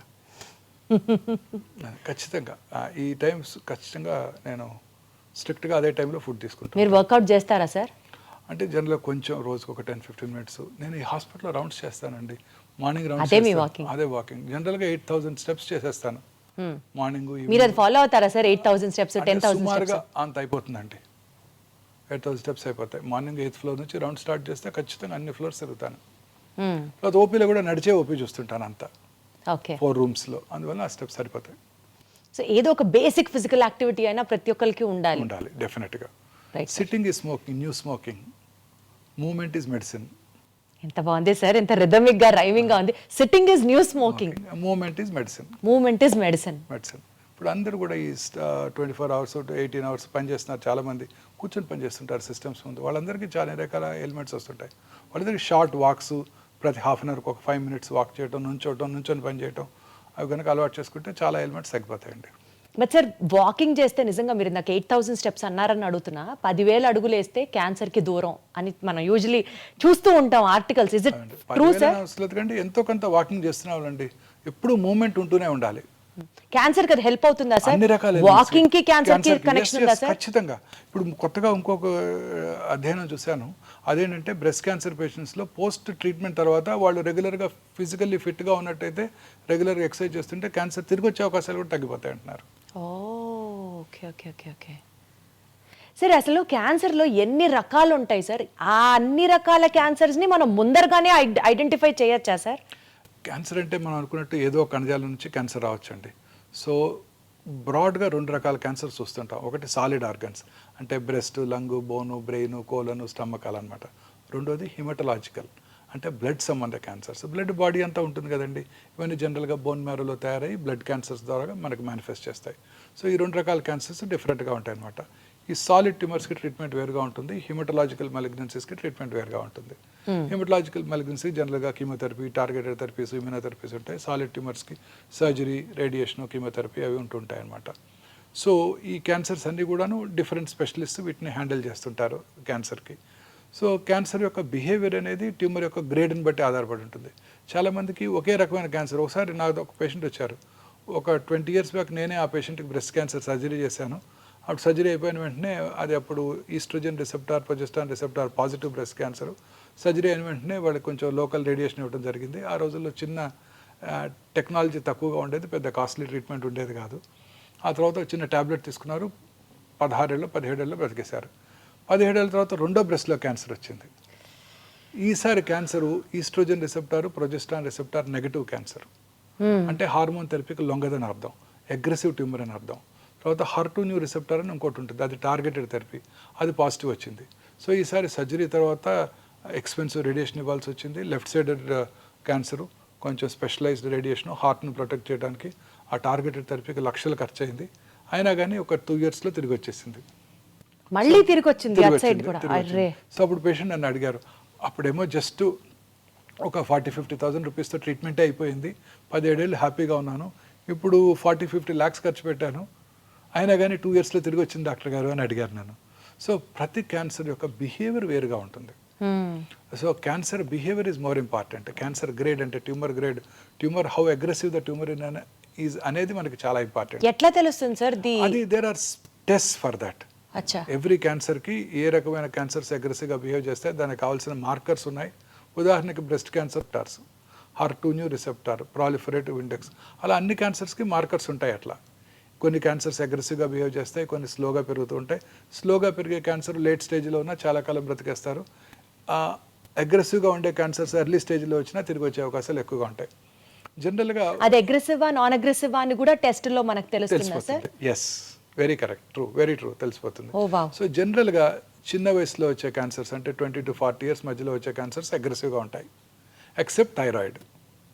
పెద్ద వయసులో వచ్చే క్యాన్సర్ స్లోగా పెరుగుతాయి. థైరాయిడ్ క్యాన్సర్ కాదు కదా సార్? Except thyroid. థైరాయిడ్లో కూడా క్యాన్సర్స్ వస్తాయండి, వెరీ కామన్. థైరాయిడ్ క్యాన్సర్స్ ఒక్కటే చిన్న వయసులో వస్తే స్లోగా పెరుగుతాయి, పెద్ద వయసులో వస్తే ఫాస్ట్గా పెరుగుతాయి. మిగతా అన్ని క్యాన్సర్స్ జనరల్గా ఎల్డర్లీ ఏజ్లో వచ్చినప్పుడు స్లోగా పెరుగుతాయి, చిన్న వయసులో 20 to 40 మధ్యలో వచ్చినప్పుడు ఫాస్ట్గా పెరుగుతాయి. అంటే యూజువల్గా ఇప్పుడు ఈ థైరాయిడ్ హార్మోన్ ఇంబ్యాలెన్స్ అనేది ఎక్కువ వింటూ ఉంటాం కదా సార్, థైరాయిడ్, PCOD, PCOS ఇట్లా చెప్తూ ఉంటారు కదా sir. So thyroid deficiency or hyperactiveness of thyroid gland might also lead to cancer. లేదండి, అది వేరు, టోటలీ వేరు. ఇది ఫిజియలాజికల్. థైరాయిడ్ చాలామంది నాకు చెప్తుంటారు నాకు థైరాయిడ్ ఉందని. థైరాయిడ్ అందరికీ ఉంటుంది, కొన్నిసార్లు ఎక్కువ పని చేస్తుంది, హైపర్ ఫంక్షనింగ్ వేరు అన్నట్టు, కొన్నిసార్లు అసలు పని చేయదు. నడి వయసులో చాలా మంది లేడీస్లో ఈ ప్రాబ్లం చూస్తుంటాం, హైపోథైరాయిడ్ అంటాం. సో అది వేరు, అది టోటలీ డిఫరెంట్. థైరాయిడ్ గ్లాండ్లో క్యాన్సర్ రావటం వేరు. థైరాయిడ్ గ్లాండ్ యొక్క ఫంక్షన్కి క్యాన్సర్కి సంబంధం లేదు మేడం. థైరాయిడ్ గ్లాండ్లో నార్మల్ ఫంక్షనింగ్ థైరాయిడ్లో కూడా చిన్న లంప్ రావటం, లోవర్ పార్ట్ ఆఫ్ ద నెక్లో ఎక్కడ లంప్ వచ్చినా ఇమీడియట్గా అశ్రద్ధ చేయకుండా మనం పరీక్ష చేయించుకోవాలి ఎవరైనా సరే. సార్ ఇందాక మీరు అన్నట్లుగా జీన్ మ్యూటేషన్ టెస్ట్ అని అన్నారు చూడండి, అంటే ఫ్యూచర్లో పలానా వ్యక్తికి క్యాన్సర్ వస్తుందా అని కూడా మనం ముందుగానే టెస్ట్ చేసుకొని చేయొచ్చా సార్? ఏజ్ నుంచి చేయొచ్చు అది? మొన్న మధ్య Zerodha CEO mister Nikhil Kamath mister bill gates podcast చేశారు. అప్పుడు ఆయన అడిగారు మా యంగ్ ఆంటర్ప్రినర్స్కి మీరు ఇచ్చే సలహా ఏంటి, వారి హెల్త్ ఎలా మెయింటైన్ చేసుకోవాలని. ఆయన ఏమన్నారు, నేను రెగ్యులర్గా స్క్రీనింగ్ చేసుకుంటాను, ఎవ్రీ ఇయర్ టెస్టులు చేయించుకుంటాను, రొటీన్ టెస్ట్ అన్ని రకాల టెస్టులు చేయించుకుంటాను, అండ్ వైటమిన్స్ రెగ్యులర్గా తీసుకుంటున్నాను because there is no downside. రీసెంట్గా ఒక టెస్ట్ వచ్చింది, ఈ టెస్ట్ కనుక చేయించుకున్నట్టయితే నెక్స్ట్ ఫ్యూ ఇయర్స్లో క్యాన్సర్ వచ్చేది లేనిది నేను ముందే తెలుసుకోవచ్చు. ఈ CT scan, PET CT scan, PET-MR పట్టుకోకముందే నేను ఈ కొత్త టెస్టులు క్యాన్సర్ రావడానికి ముందుగా పసిగట్టేస్తాయి. ఆ టెస్ట్ కూడా నేను రెగ్యులర్ చేయించుకుంటున్నాను. అమెరికాలో insurance companies cover that. I don't no, it's an expensive test. ఇండియాలో మీ ఇన్సూరెన్స్ కంపెనీస్ కవర్ చేస్తాయో లేవో నాకు తెలియదు అని కూడా ఆయన అన్నారు. అదే అడగబోతున్నాను. ఆ టెస్ట్ ఇప్పుడు మనకి హైదరాబాద్లో అందుబాటులోకి వచ్చింది. మనకి ఒమేగాలో చేస్తారా సార్ ఆ టెస్ట్? చేస్తారు, ఇదే లాంజివిటీ లాంజ్లో చేస్తాం. అదేంటంటే సింపుల్ బక్కల్ స్మియర్ తీసుకొని ఆ ఎగ్జోమ్ స్టడీ అంటారు. ఇందాక మనం డిస్కస్ చేసాము, ఒక 400 to 500 ఆంకోజీన్స్ ఉన్నాయి. ఈ ఆంకోజీన్స్లో వచ్చే మ్యూటేషన్ వల్లే క్యాన్సర్ వస్తుంది. ఈ మ్యూటేషన్స్ని ట్రిగర్ చేసేది ఎగ్జోమ్స్. ఓకే, ఎగ్జోమ్స్. ఆ ఎగ్జోమ్స్ని మనం అనలైజ్ చేసి క్యాన్సర్ రావటాన్ని ముందుగా పసిగట్టేయచ్చు. ఓకే. సో అంటే ఫర్ ఎగ్జాంపుల్ ఈ పర్టికులర్ ఇండివిజువల్కి కోలన్ క్యాన్సర్ వస్తుంది అని కనుక మనం ప్రెడిక్ట్ చేసినట్టయితే ఆ పర్టికులర్ ఇండివిజువల్కి డైటరీ హెల్ప్, అంటే బాగా గ్రీన్స్ వెజిటబుల్స్ ఎక్కువగా తీసుకుంటూ, ప్రాసెస్ మీట్ తక్కువగా తీసుకుంటూ, ఆల్కహాల్ తీసుకున్నట్టయితే అవి మానిపించేసి, ఎందుకంటే alcohol increases the risk of colon cancer. తర్వాత కిమో ప్రొఫైలాక్సిస్ ఉంది, ఆస్పిరిన్, మనం బ్లడ్ థిన్నర్స్ వాడుతుంటాం, మీరు వినే ఉంటారు aspirin, low dose aspirin. Low dose aspirin తీసుకునే వాళ్ళలో కోలన్ క్యాన్సర్ వచ్చే అవకాశాలు తక్కువగా ఉంటాయి. సో ఆయనకి ఆస్పిరిన్ ఇవ్వటం, నెలకు ఒకసారి ఫీకల్ అక్కల్ బ్లడ్ టెస్ట్ చేయించుకోవటం, అవసరమైతే బ్లడ్ ఉన్నట్టయితే సిగ్మాడోస్కోపీ, కొలనోస్కోపీ చేసి ఏమైనా పాలిప్స్ ఉన్నట్టయితే ఆ పాలిప్స్ రావడంతోనే వాటిని తీసివేయటం ద్వారా క్యాన్సర్ రావటాన్ని నివారించవచ్చు. నివారించవచ్చా సార్? ఆర్ లేట్ చేయొచ్చా? నివారించవచ్చు. అద్భుతం, అద్భుతం అసలు. లేదా చిన్నగా క్యాన్సర్ ప్రీ క్యాన్సరస్ ఫేజ్లో ఉండగానే దాన్ని పట్టుకొని దాన్ని సర్జరీ కనుక చేసేస్తే మనం క్యాన్సర్ రాకుండా నివారించిన వాళ్ళం అవుతాం. అద్భుతం సార్. అలా ఉదాహరణకు ఒక స్త్రీకి బ్రెస్ట్ క్యాన్సర్ వస్తుందని ప్రెడిక్ట్ చేసామనుకోండి, రెగ్యులర్గా చెక్ చేసుకుంటూ ఉంటారు, వారు ఎలా పరీక్ష చేసుకోవాలో వారికి నేర్పిస్తాం. స్త్రీకి వారు పరీక్ష చేసుకున్నట్టయితే వారి యొక్క బ్రెస్ట్ మీద వారికి అవగాహన పెరిగి ఆ బ్రెస్ట్లో వచ్చే చిన్న చిన్న మార్పులను కూడా గ్రహించి డాక్టర్ నోటీస్కి తీసుకురావడం జరుగుతుంది. రెగ్యులర్గా అల్ట్రాసౌండ్ చేసుకోవటం, అవసరమైతే సంవత్సరానికి మ్యామోగ్రఫీ చేసుకోవటం, ఇంకా మధ్యలో డౌట్ ఉన్నట్టయితే MRI పరీక్ష చేసుకోవటం, ఇంకా అవసరమైతే PET-MR చేసుకోవటం ద్వారా క్యాన్సర్ ప్రీ క్యాన్సరస్ ఫేజ్లో ఉండగానే, లేకపోతే క్యాన్సర్ చిన్నగా సబ్ సెంటీమీటర్, 1 సెంటీమీటర్గా తక్కువగా ఉండగానే దాన్ని పట్టుకొని సర్జరీ చేసి తీసేస్తే క్యూర్ చేసేయగలుగుతాం. Excellent sir. సార్ ఏమంటారు సార్, ఆ టెస్ట్ ని ముందుగానే క్యాన్సర్ ఉందా లేదా, రావచ్చా లేదా? సింపుల్ ప్రెడిక్టివ్ క్యాన్సర్ స్క్రీనింగ్ అండి, ప్రెడిక్టివ్ టెస్ట్ అన్నమాట. ముందుగానే సింపుల్ బక్కల్ స్మియర్ తీసుకుంటాం. సార్ చాలా ఎక్స్పెన్సివ్ సార్ ఆ test? It cost about 1 lakh అండి. మరి అది నార్మల్ కామన్ పర్సన్ కి కూడా అందుబాటులో ఉండాలంటే ఎట్లా సార్? టైం పడుతుంది. ఏ టెస్ట్ అయినా మీకు తెలుసు కదా, ఇనిషియల్గా దానికి ఉంటుంది, తర్వాత దాన్ని స్లోగా నెంబర్ ఆఫ్ కంపెనీస్ డెవలప్ చేసిన కొలది కాస్ట్ తగ్గిపోతుంది. సో ప్రస్తుతం ఇవాళ రోజున చేయించుకోవాలి 86,000 to 1 lakh ఉందండి. ముందుగానే ప్రెడిక్ట్ చేయవచ్చు. ముందుగానే ప్రెడిక్ట్ చేయవచ్చు. ఇప్పుడు cancer treatment is become prohibitively expensive అండి. ఈ monoclonal antibodies, targeted therapies, I have to talk about that also sir. చాలా ఎక్స్పెన్సివ్ అండి, ఇవన్నీ ఇంపోర్టెడ్ మాలిక్యూల్స్ కదండి. సార్ ఇందాక మీరు ఒక మాట అన్నారు, బ్రెస్ట్ క్యాన్సర్కి సంబంధించి స్క్రీనింగ్ ప్రొసీజర్స్ అని. యూజువలీ సార్, అంటే నేను ఒక బ్రాడర్ పర్స్పెక్టివ్ అడుగుతున్నాను మిమ్మల్ని. ఇప్పుడు లేడీస్ వచ్చి మ్యామోగ్రామ్ చేయించుకోవాలి అన్నా, బ్రెస్ట్ క్యాన్సర్కి సంబంధించిన స్క్రీనింగ్ టెక్నిక్స్ చేయించుకోవాలి అని అన్నా, టెక్నీషియన్ దగ్గర నుంచి రేడియేషన్ రిపోర్ట్ చేసినటువంటి డాక్టర్ దాకా మేల్ ఉండొచ్చు, లేకపోతే వాళ్ళకి కొంచెం ఆ ఎంబరాస్మెంట్ ఉండొచ్చు స్క్రీన్ చేయించుకోవడానికి. ఇలాంటివన్నీ అవాయిడ్ చేయడానికి do we have any other means of? అన్ని హాస్పిటల్స్లో కూడా మ్యామోగ్రఫీ చేసేవాళ్ళు లేడీ టెక్నీషియన్సే ఉంటారు 100%. మెయిల్ టెక్నీషియన్ ఉండే అవకాశమే లేదండి, ఫీమేల్ టెక్నీషియన్సే ఉంటారు. తర్వాత అల్ట్రాసౌండ్ రూమ్లో కూడా అన్ని హాస్పిటల్స్, నో ఎక్సెప్షన్స్, అన్ని హాస్పిటల్లో కూడా విమెన్ టెక్నీషియన్సే ఉంటారు. అద్భుతం. అంటే సార్ చాలా చోట్ల, చాలా మేజర్ హాస్పిటల్స్లో లేడీ డాక్టర్సే ఉంటున్నారు కూడా. ఇప్పుడు మా దగ్గర ఒమేగా బ్రెస్ట్ క్లినిక్లో 100% లేడీ సర్జన్ ఉంటారు, లేడీ రేడియాలజిస్ట్ ఉంటారు, లేడీ టెక్నీషియన్స్ ఉంటారు, లేడీ అల్ట్రాసౌండ్ దగ్గర కూడా నర్సెసే అసిస్టెంట్గా ఉంటారు 100%. సో ఎస్పెషల్లీ ఆడవాళ్ళకి సంబంధించి ఈ బ్రెస్ట్ క్యాన్సర్, సర్వికల్ క్యాన్సర్కి సంబంధించి కూడా ఎక్కడన్నా టెస్ట్ చేయించుకోవాలి, స్క్రీనింగ్ చేయించుకోవాలి అంటే ఫస్ట్ అక్కడ డాక్టర్స్ ఎవరు ఉంటారు, అయ్యో వాళ్ళకి ఇప్పుడు చూపించాలా అన్న ఒక చిన్న ఇన్హిబిషన్తో ఆగిపోతూ ఉంటారు. అన్ని హాస్పిటల్లో లేడీ డాక్టర్సే ఉంటారండి. అన్ని మేజర్ హాస్పిటల్స్లో కూడా. సార్ ఈ మధ్య కాలంలో రీసెంట్ ఇన్సిడెంట్స్ బ్రెస్ట్ క్యాన్సర్ ఎట్లయితే రేట్ పెరిగిపోయింది అని వింటున్నామో, బాగా పెరిగిపోయింది అని, ఈవెన్ సర్వికల్ క్యాన్సర్ కూడా ఆడవాళ్ళలో ఎక్కువగా వింటున్నాం సార్. అవునండి, సర్వైకల్ క్యాన్సర్ ఇన్సిడెన్స్ తగ్గుతుందండి ఇప్పుడు బికాస్ ఆఫ్ ది వ్యాక్సిన్. అంటే not only because of the vaccine, hygiene ప్రజల్లో అవగాహన పెరగటం వల్ల. See what is the most important cause for cervical cancer? Human papillomatous virus infection. ఈ వైరస్ ఇన్ఫెక్షన్ తేమ కలిగిన వాతావరణంలో, హ్యూమిడ్ ఎన్విరాన్మెంట్, కోస్టల్ ఏరియాస్లో ఎక్కువగా వ్యాప్తి చెంది అక్కడ వాళ్ళకి socially and economically backward sections of the సొసైటీలో హైజీన్ మీద అవగాహన లేదు. డ్యూరింగ్ ఎస్పెషలీ పీరియడ్స్ టైంలో వారికి ఎలా హైజీనిక్గా ఉండాలి అన్న దాని మీద అవగాహన లేకపోవడంతో ఆ వైరస్ ఎక్కువగా వ్యాప్తి చెందుతోంది. అలాగే వారి సెక్షువల్ పార్ట్నర్స్ కూడా హైజీన్ మీద అవగాహన లేదు. చాలామందిలో మల్టిపుల్ సెక్షువల్ పార్ట్నర్స్ కూడా ఉండొచ్చు. వాళ్ళలో ఈ క్యాన్సర్ ఇన్సిడెంట్స్ ఎక్కువ. ఇప్పుడు ఇవన్నీ కూడా బాగా తగ్గిపోయాయి. హైజీన్ మీద అందరికీ అవగాహన ఏర్పడింది. స్కూళ్ళలోనే పీరియడ్స్ టైంలో ఎటువంటి హైజీనిక్గా ఎలా ఉండాలో నేర్పుతున్నారు. శానిటరీ నాప్కిన్స్ అందుబాటులోకి వస్తున్నాయి అందరికీ కూడా. సో ఈ క్యాన్సర్ ఇన్సిడెంట్స్ బాగా తగ్గిపోయింది. సర్వికల్ క్యాన్సర్ కి సంబంధించిన వ్యాక్సిన్ 4 years నుంచి ఇవ్వచ్చు అంట కదా సార్ పిల్లలకి? 10 years నుంచి ఇవ్వాలి. ఇప్పుడు మొన్న ఈ మధ్య లాస్ట్ ఇయర్ బడ్జెట్లోనే మిసెస్ నిర్మలా సీతారామన్ అనౌన్స్ చేశారు, మొత్తం భారతదేశంలోని అందరి పిల్లలకి కూడా ఇక నుంచి ఫ్రీగా ఈ సంవత్సరం నుంచి వ్యాక్సిన్ అందజేయడం జరుగుతుంది. యూనివర్సల్ ఇమ్యునైజేషన్ ప్రోగ్రాంలో మిగతా వ్యాక్సిన్స్తో పాటు దీన్ని కూడా ఇంక్లూడ్ చేశారు. ఈ వ్యాక్సిన్ ఇప్పుడు ఇండియాలో మ్యానుఫ్యాక్చర్ చేస్తున్నారు, అందువల్ల కాస్ట్ తగ్గిపోయింది. And government of India proposes to deliver this vaccine to all children. This is only for cervical cancer అండి. ఈ వ్యాక్సిన్ కనుక తీసుకుంటే ప్రైమరీగా ఈ క్యాన్సర్ రాకుండా చేసుకోవచ్చు అండి. సార్ అసలు ఏదన్నా ఒక వ్యాక్సిన్ ఉండి అది ఏ క్యాన్సర్ రాకుండా ఉంటే బాగుండు. అలాంటి ఏదన్నా ఇన్వెన్షన్ దొరికితే బాగుండు sir. I know, but we don't know the cause for cancer yet. ప్రపంచంలో అన్నిటికన్నా ఈ ఒక్క డిసీజ్ మీద ఎక్కువ రీసెర్చ్ జరుగుతుంది. ఈవెన్ కరోనా ఉన్నప్పుడు కూడా కరోనా మీద కూడా అంత రీసెర్చ్ జరగలేదు, ఓన్లీ క్యాన్సర్ మీదే రీసెర్చ్ జరుగుతూ ఉండేది. ఇప్పటికి కూడా we can't achieve breakthrough, but breakthrough వచ్చేస్తుందండి. క్యాన్సర్ ఖచ్చితంగా మనం క్యూర్ కనుక్కుంటాం. క్యాన్సర్ని ప్రివెంట్ చేయలేమేమో కానీ క్యాన్సర్ని ఖచ్చితంగా కనుక్కుంటాం.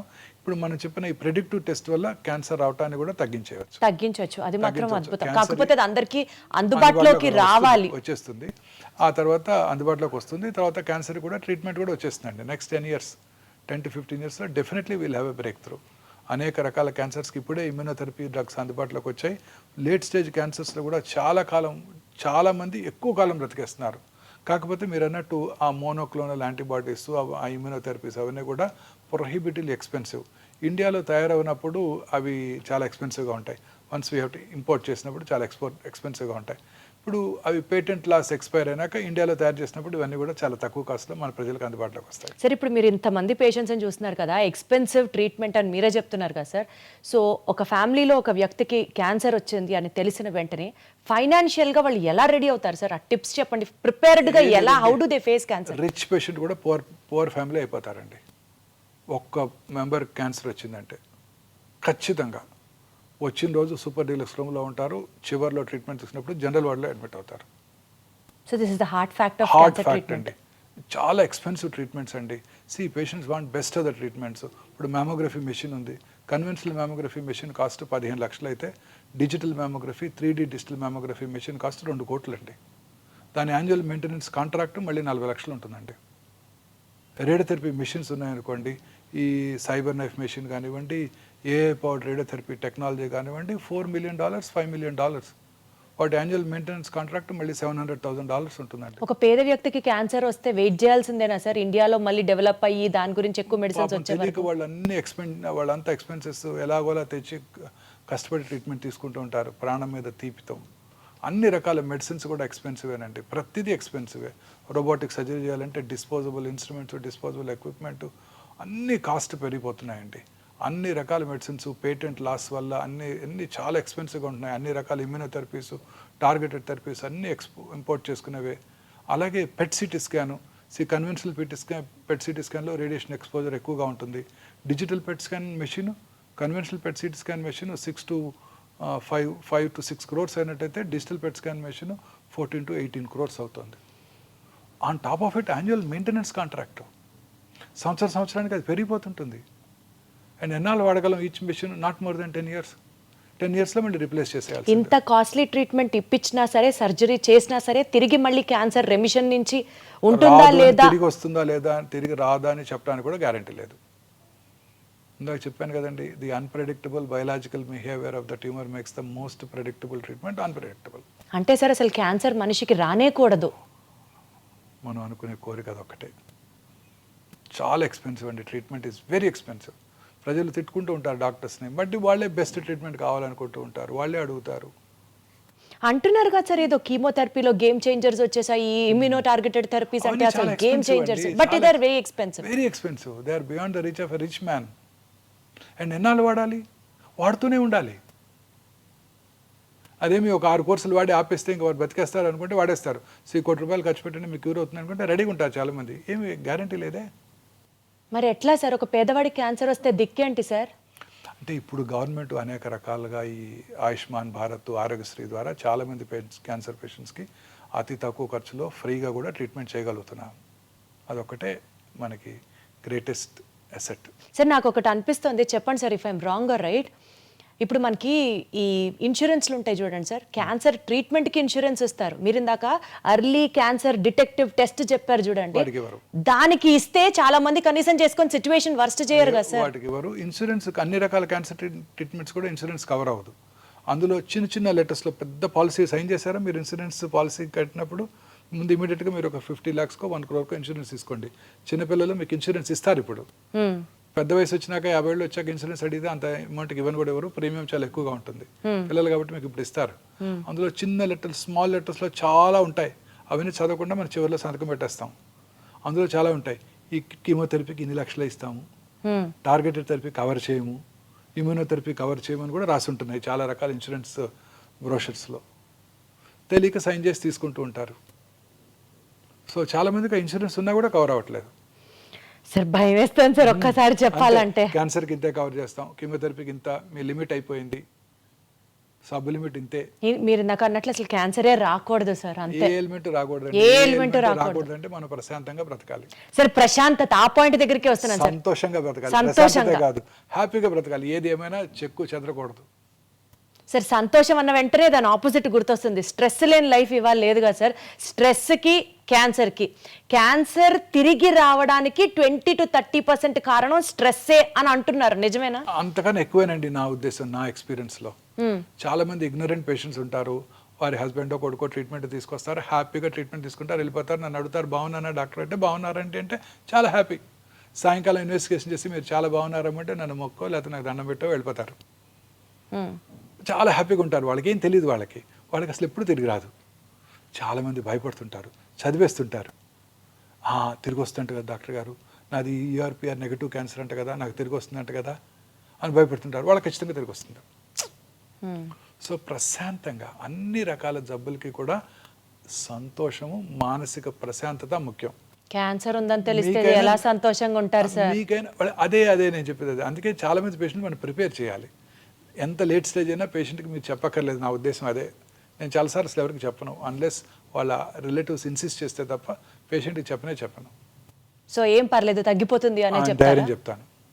మీకు నిజం తెలుసు, నాకు తెలుసు, వాళ్ళ అటెండ్ ఫ్యామిలీ మెంబర్స్కి కూడా తెలుసు. కానీ అలాంటి వాళ్ళే దే డూ వెరీ వెల్.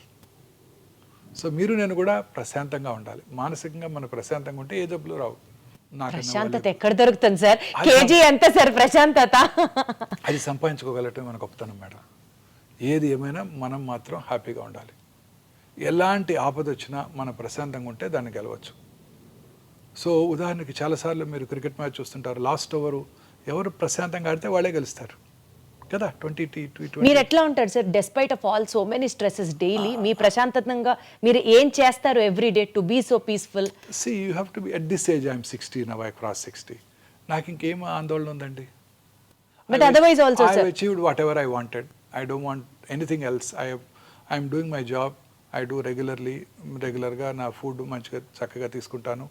అన్ని రకాలుగా హ్యాపీగా ఉన్నాను. నాకు ఏ ప్రాబ్లమ్స్ లేవు. చాలాసార్లు నాకు ఇబ్బంది వచ్చేది, పేషెంట్కి సర్జరీ చేశాక ఏమైనా కాంప్లికేషన్స్ వచ్చాయనుకోండి, వాళ్ళు పెట్టే బాధే నాకు బాధ, లేకపోతే ఏముండదు. అన్ని రకాలుగా చెప్తాము. కొన్ని రకాల మేజర్ సర్జరీస్ చేసినప్పుడు కాంప్లికేషన్స్ రావచ్చు. కాంప్లికేషన్ రాకుండా ఏ సర్జన్ కూడా సర్జరీ చేయలేరు. ప్రపంచంలో బెస్ట్ ఆఫ్ ద టీమ్స్కి మేయో క్లినిక్లో అయినా, రాయల్ మాస్టన్ హాస్పిటల్ అయినా కాంప్లికేషన్స్ వస్తాయి సర్జరీ తర్వాత. పేషెంట్స్ ఆ కాంప్లికేషన్ వచ్చినప్పుడు రిలేటివ్స్ మాకు చాలా ఇబ్బంది పెడుతుంటారు. అలాంటి చిన్న చిన్న ఇబ్బందులు తప్ప నాకు ఏ రకమైన ఇబ్బంది నన్ను అసలు బాధ పెట్టదు నన్ను. అంటే మీరు మెడిటేషన్ చేస్తారా sir everyday? My OP is my meditation. చెప్పాను కదా 8 o'clock ఓపీలోకి వెళ్తే 1 వరకు టైమే తెలియదు నాకు, అసలు క్లాక్ ఉండదు. 1 o'clock రాగానే తెలుస్తుంది కొంచెం కడుపులో ఆకలేస్తుంటుంది. 1:15 అట్లా 1:15 అయి ఉంటుంది టైం, చూస్తే time 1:15. But otherwise also sir stress వల్ల క్యాన్సర్ రికర్ అవుతుంది అంటారా? స్ట్రెస్ వల్ల క్యాన్సరే వస్తుంది కూడా స్ట్రెస్ అంటారా? వల్ల అన్ని రకాల ఎలిమెంట్స్ ఇంక్లూడింగ్ క్యాన్సర్ వస్తాయండి. Coronary artery disease, cerebrovascular accident, cancer కూడా అన్ని రకాల జబ్బులకి స్ట్రెస్సే కారణం. మన ఇమ్యూనిటీ తక్కువ అవుతుంది. మనం ఎప్పుడైతే హ్యాపీగా లేనప్పుడు మన ఇమ్యూనిటీ తగ్గుతుంది. ఇమ్యూనిటీ తగ్గినప్పుడు ఈ మ్యూటేషన్స్ పైచేయి సాధిస్తాయి, they take upper hand. Coronary artery disease కానివ్వండి, కరోనా ఇన్ఫెక్షన్ కానివ్వండి, సెరిబ్రోవాస్కులర్ యాక్సిడెంట్ కానివ్వండి, క్యాన్సర్ కానివ్వండి, అన్ని రకాల ఎలిమెంట్స్కి స్ట్రెస్సే కారణం. ప్రశాంతంగా ఉంటే ఏ జబ్బు రాదు, ప్రశాంతంగా ఉంటే వైరల్ ఇన్ఫెక్షన్ వచ్చినా తొందరగా తగ్గిపోతుంది. మంచి నిద్ర, సంతోషం. సార్ ఆటో ఇమ్యూన్ డిసీజెస్ ఉన్న వాళ్ళకి క్యాన్సర్ ఇన్సిడెన్స్ ఎక్కువ అంటారు, నిజమేనా ఇది? అలానే ఏం లేదండి, కొన్ని రకాల ఎలిమెంట్స్ ఉండొచ్చు, కానీ అంత స్పెసిఫిక్గా ఆటో ఇమ్యూన్ డిసీజ్ ఉన్న వాళ్ళకి క్యాన్సర్ వస్తుందని ఏం లేదు. బికాజ్ వాళ్ళలో ఆల్రెడీ రోగనిరోధక శక్తిని సప్రెస్ చేయబడుతూ ఉంటుంది కాబట్టి క్యాన్సర్ రావడానికి ఆస్కారం ఎక్కువ ఉంది అని ఆటో ఇమ్యూన్ డిసీజ్ అంటే మన బాడీలో ఉన్న ఇమ్యూన్ మెకానిజం మన ఓన్ ఆర్గన్స్ మీద అగెన్స్ట్గా పనిచేస్తాయి. మామూలుగా ఇప్పుడు ఉదాహరణకి ఒక ఇండివిజువల్కి కిడ్నీ ట్రాన్స్ప్లాంట్ చేసామనుకోండి, కిడ్నీ ట్రాన్స్ప్లాంట్ చేస్తే అవుతుంది, అది ఒక ఫారిన్ ఫారిన్ బాడీ, దాన్ని మన బాడీ రిజెక్ట్ చేస్తుంది, ట్రాన్స్ప్లాంట్ ఆర్గన్ రిజెక్ట్ చేస్తుంది. ఆ ట్రాన్స్ప్లాంటెడ్ ఆర్గన్ రిజెక్షన్ చేయకుండా ఉండటానికి వాళ్ళకి ఇమ్యూనో సప్రెసివ్ థెరపీ ఇస్తారు. కిడ్నీ ట్రాన్స్ప్లాంట్ తర్వాత కానీ, హార్ట్ ట్రాన్స్ప్లాంట్ కానీ, లివర్ ట్రాన్స్ప్లాంట్ తర్వాత కానీ ఆ ఇమ్యూనో సప్రెసివ్ థెరపీ ఇచ్చినప్పుడు ఆ రిజెక్షన్ని మనం ప్రివెంట్ చేయగలుగుతాం, బట్ క్యాన్సర్స్ రావడానికి అవకాశం ఉంటుంది. Exactly sir. ఇప్పుడు ఒక పేషెంట్కి రియల్ ఇన్సిడెంట్ అనమాట. ఒక పేషెంట్కి మెలనోమా వచ్చింది. మెలనోమా వచ్చిన తర్వాత, మెలనోమా అంటే తెలుసు కదండి, స్కిన్ క్యాన్సర్. మెలనోమా వచ్చిన 20 yearsకి అంటే వచ్చి క్యూర్ అయిపోయింది ఆయనకి. 20 years తర్వాత ఈ వాజ్ బ్రెయిన్ డెడ్. 20 years అయిపోయింది కదా, నన్ను కిడ్నీ తీసుకెళ్ళి ఇంకెవరికో ట్రాన్స్ప్లాంట్ చేశారు. మరి ట్రాన్స్ప్లాంట్ చేసినప్పుడు వాళ్ళకి ఇమ్యూనోసప్రెసివ్ థెరపీ ఇస్తారు కదండి. ఇమ్యూనోసప్రెసివ్ థెరపీ ఇచ్చినప్పుడు వాళ్ళకి మెలనోమా వచ్చింది. అంటే melanoma is a skin disease. ఆ మెలనోమా క్యాన్సర్ కణాలు ఆ పేషెంట్ యొక్క కిడ్నీలో ఉన్నాయి, డార్మెంట్గా 20 years ఉన్నాయి. ఎందుకంటే ఆయన రెసిస్టెన్స్ బాగుంది కాబట్టి. 20 years తర్వాత ఇక్కడ ఇమ్యూనోసప్రెస్డ్ ఇండివిజువల్, ఎందుకంటే ఇమ్యూనోసప్రెసివ్ థెరపీ ఇచ్చారు కాబట్టి, ఆ ట్రాన్స్ప్లాంట్ రెసిపియంట్కి melanoma took upper hand and he got melanoma. So again emphasizing the fact that immunity is the most important factor. If you are happy, your immune system is strong. Yes. If you are stressed, that's all. Finish. The story ends. Yes. Sir ఇంకొక point sir, ఇప్పుడు ప్రతి ఒక్కళ్ళు perfumes use చేయడాలు, under arms కానివ్వండి, లేకపోతే deodorants use చేయడాలు, ఇలాంటి వాటికి బ్రెస్ట్ క్యాన్సర్ వస్తుంది అలానేం లేదండి. అనేక రకాల పర్ఫ్యూమ్స్లో కొన్ని రకాల సబ్స్టెన్సెస్ ఉంటాయి, వాటి వల్ల హార్మోన్ బ్యాలెన్స్ దెబ్బతిని వాళ్ళలో బ్రెస్ట్ క్యాన్సరు, ప్రాస్టేట్ క్యాన్సర్ వచ్చే అవకాశాలు కొంచెం ఎక్కువగా ఉంటాయి కదా. మామూలుగా ఈ బ్రాండెడ్ పర్ఫ్యూమ్స్లో ఈ కెమికల్స్ అన్ని తక్కువగానే వాడుతూ ఉంటారు. పర్వాలేదు. చీపర్ పర్ఫ్యూమ్స్ కొన్నప్పుడే ఈ ప్రాబ్లమ్స్ ఉంటాయి. డియోడ్రెంట్స్ వలన చాలా మందిలో ఒక అపోహ ఉంది, డియోడ్రెంట్ రాసుకుంటే బ్రెస్ట్ క్యాన్సర్ వస్తుందని. ఇది పూర్తిగా అపోహం మాత్రమే. డియోడ్రెంట్ వలన బ్రెస్ట్ క్యాన్సర్ రాదు, కానీ మంచి క్వాలిటీ డియోడ్రెంట్స్ వాడుకోవాలి, వెంటిలేషన్ అది బాగుండాలి. చాలా రకాల డియోడ్రెంట్స్ వలన అక్కడ స్వెట్ గ్లాండ్స్ యొక్క డక్ట్స్ బ్లాక్ అయ్యి అక్కడ ఇన్ఫెక్షన్స్ వచ్చే అవకాశం ఎక్కువగా ఉంటుంది, అంతే తప్ప క్యాన్సర్ వచ్చే అవకాశం లేదు. సార్ ఎస్పెషల్లీ విమెన్లో ఇన్నర్ వేర్ టైట్గా ఉండడం వల్ల కానీ, బ్రాస్ అండర్ వైర్డ్ ఉండడం వల్ల కానీ బ్రెస్ట్ క్యాన్సర్ రావడానికి ఆస్కారం ఎక్కువ ఉంది అన్నది ఒకటి చదివాను. లేదు మేడం, దీనికి సంబంధం లేదు. No, not at all. Perfect sir, perfect. కొంతమంది టాల్కమ్ పౌడర్ వాడుతున్నప్పుడు ఇన్నర్ వేర్ వేసుకున్న తర్వాత లోపల ఎస్పెషల్లీ ప్రైవేట్ పార్ట్స్ దగ్గర వాళ్ళలోకి ఆ పౌడర్, కొన్నిసార్లు ఆ పౌడర్లో ఉండే కెమికల్స్ వెజైనా ద్వారా లోపలికి వెళ్ళి కొన్ని రకాల ఓవేరియన్ క్యాన్సర్ వస్తుందని కొన్ని స్టడీస్ చూపించాయి. చాలా రకాల ఇప్పుడు ప్రముఖ టాల్కమ్ పౌడర్స్ కంపెనీస్ మీద చాలా లా సూట్స్ కూడా అనేక దేశాల్లో ఉన్నాయి. పౌడర్ వేసుకుంటే క్యాన్సర్ రావడం ఏంటి సార్? అంటే ఆ ఇంటిమేట్గా ఆ ఇన్నర్స్ లోపల ప్రైవేట్ పార్ట్స్ దగ్గర వేసుకున్నట్టయితే అక్కడ ఎస్పెషల్లీ ముఖ్యంగా స్త్రీలలో వచ్చే అవకాశం ఎక్కువగా ఉంటుంది. ప్రిఫరబుల్లీ అలాంటివి అవాయిడ్ చేయడం better. Big note all the talcum powders ఈ క్షణం నుంచి అర్థమైంది సార్ నాకు. సార్ ఒక్కటి చెప్పండి, vitamin D supplement, calcium, magnesium, zinc, vitamin B12, folic acid ఇట్లాంటి సప్లిమెంట్స్ తీసుకోకుండా నాకు తెలిసి ఈ రోజుల్లో ఎవరు లేరు. మేబీ 20-25 నుంచే స్కిన్ కోసం సప్లిమెంట్, హెయిర్ నెయిల్స్ కోసం ఇట్లా సప్లిమెంట్స్ మీదే బండి నడుస్తున్న ఈ రోజుల్లో యాంటీ ఆక్సిడెంట్ సప్లిమెంట్స్ తీసుకోవడం వల్ల క్యాన్సర్ వచ్చే అవకాశం తగ్గుతుంది అని ఒక నానుడు ఉంది. ఇది నిజమా కాదా మీరే చెప్పాలి. అంటే యాంటీ ఆక్సిడెంట్స్ ఈ ఫ్రీ రాడికల్స్ డ్యామేజ్ని ప్రివెంట్ చేసి ఖచ్చితంగా క్యాన్సర్ అవడాన్ని నిరోధిస్తాయి. ఓకే, అందులో అనుమానమే లేదు. క్లియర్. యాంటీ ఆక్సిడెంట్స్ రెగ్యులర్గా తీసుకోవడం వల్ల క్యాన్సర్ రాదని చెప్పలేము, కానీ యాంటీ ఆక్సిడెంట్ తీసుకోవడం వల్ల నష్టం అయితే లేదు, బెనిఫిషియల్ ఎఫెక్ట్సే ఉంటాయి. మితంగా రెగ్యులర్గా ఒకటి తీసుకున్నట్టు వల్ల నష్టం మాత్రం లేదు. Super sir. సార్ ఒక చిన్న ర్యాపిడ్ ఫైర్ లాంటిది కంటిన్యూ చేద్దాం సార్, సో దట్ మిత్స్ అన్ని డీమిత్ చేసేద్దాం ఒక్కసారితో. To start with, cancer spreads if a tumour is operated on. ఇది చాలా కామన్ మిస్కన్సెప్షన్ అండి. కత్తి పెడితే క్యాన్సర్ పెరిగిపోతుంది. ఇది ఖచ్చితంగా అపోహ మాత్రమే. క్యాన్సర్ని సర్జరీ చేయడం ద్వారానే క్యూర్ చేయగలం. ఇందాక మనం డిస్కస్ చేసాం సాలిడ్ ట్యూమర్స్, హిమటలాజికల్స్. బ్రెయిన్ ట్యూమర్ నుంచి కాల్లో చిటికెన్ వేలు వరకు వచ్చే మెలనోమా వరకు కూడా అర్లీ స్టేజ్లో క్యాన్సర్ డయాగ్నోస్ చేస్తే సర్జరీ అంటే శస్త్రచికిత్స చేయడం ద్వారానే క్యూర్ చేయగలం. ఇంకా ఏ ఇతర చికిత్స క్యూర్ చేయలేదు. సో ఇది పూర్తిగా అపోహ మాత్రమే. నిజం ఏంటంటే క్యాన్సర్ క్యూర్ చేయాలంటే సర్జరీ చేయాల్సిందే. సార్ అర్లీ స్టేజెస్ లో కనుక డిటెక్ట్ చేస్తే క్యాన్సర్ ని మనం వాళ్ళని కంప్లీట్ గా నివారించచ్చా? క్యాన్సర్ అంటే ఇంకా వాళ్ళ క్యాన్సర్ లేకుండా సర్జరీ చేసి క్యూర్ చేయగలం. సర్జరీ చేసి ఎర్లీ స్టేజ్ లో కూడా? ఎస్, ఎర్లీ స్టేజ్ లోనే సర్జరీ చేస్తాం. అచ్చా. కార్సినోమా టమ్ కానివ్వండి, బ్రెయిన్ క్యాన్సర్ కానివ్వండి, లంగ్ క్యాన్సర్ కానివ్వండి, ఎర్లీ స్టేజ్ లోనే సర్జరీ చేయడం జరుగుతుంది. Perfect sir. స్మోక్ చేసే వాళ్ళకే లంగ్ క్యాన్సర్ వస్తుంది? లేదు, స్మోక్ చేయని 12 ఏళ్ళ ఆడపిల్ల కూడా లంగ్ క్యాన్సర్ రావచ్చు.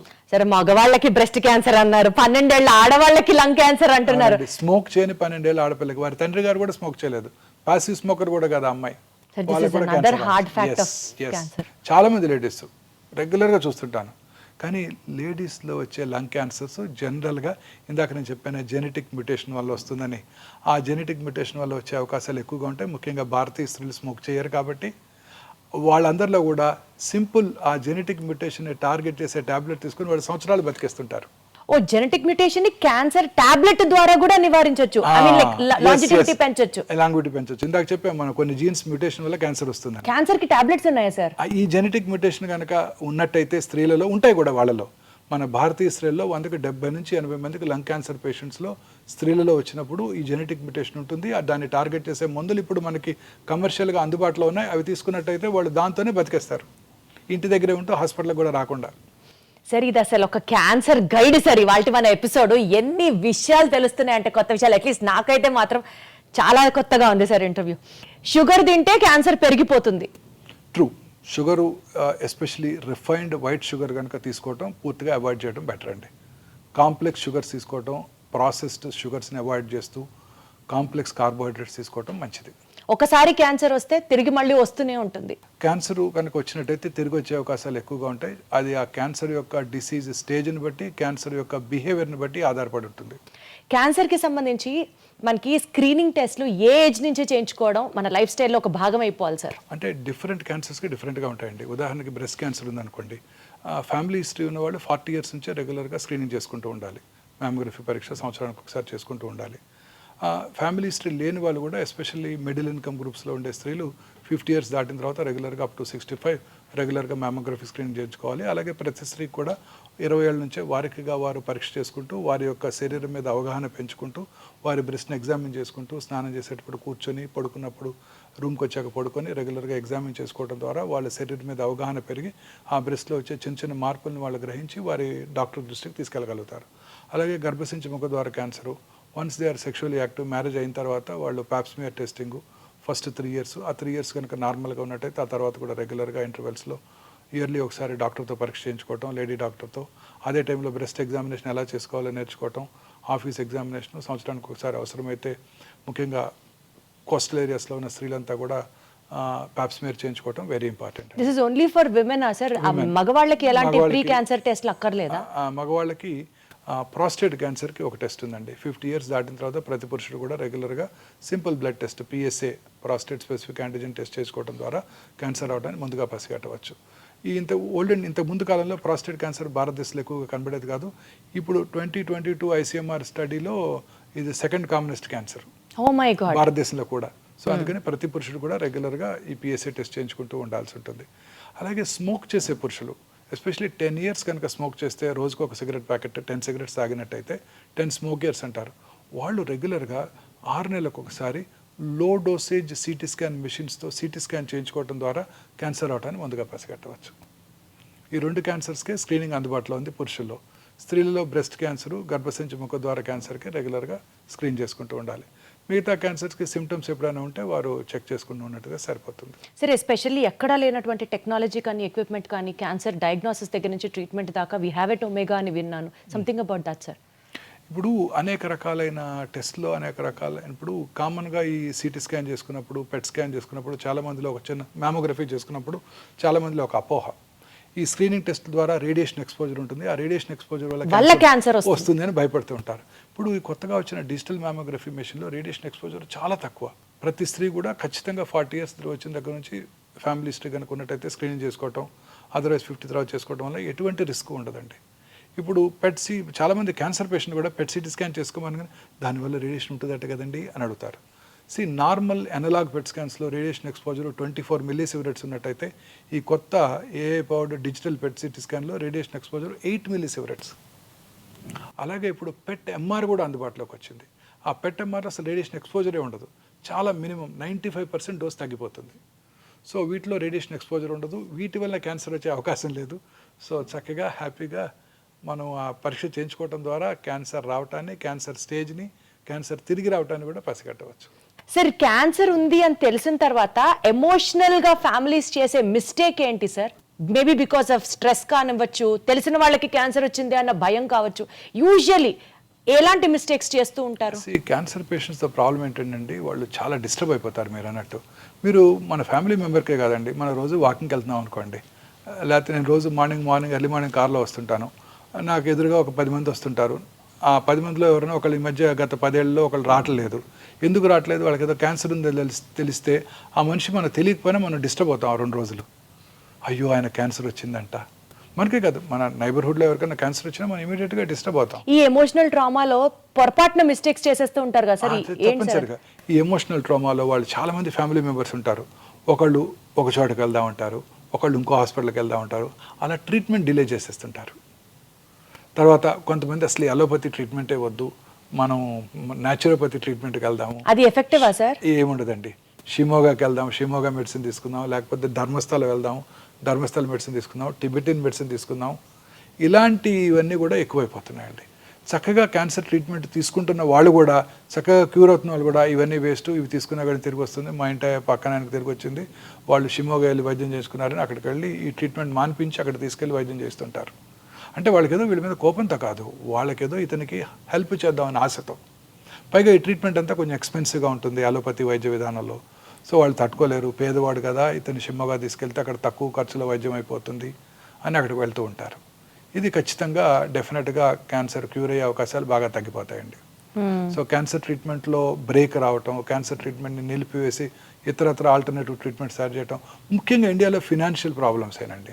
వేరే ఆల్టర్నేటివ్ మోడ్స్ ఆఫ్ ట్రీట్మెంట్ కోసం డిపెండ్ అవుతున్నారు. ఫినాన్షియల్ ప్రాబ్లమ్స్, ఇది ఎక్స్పెన్సివ్గా ఉంటుందని ఒక అపోహ కూడా ఉంది. అన్ని క్యాన్సర్ ట్రీట్మెంట్స్ ఎక్స్పెన్సివ్గా ఉండవు.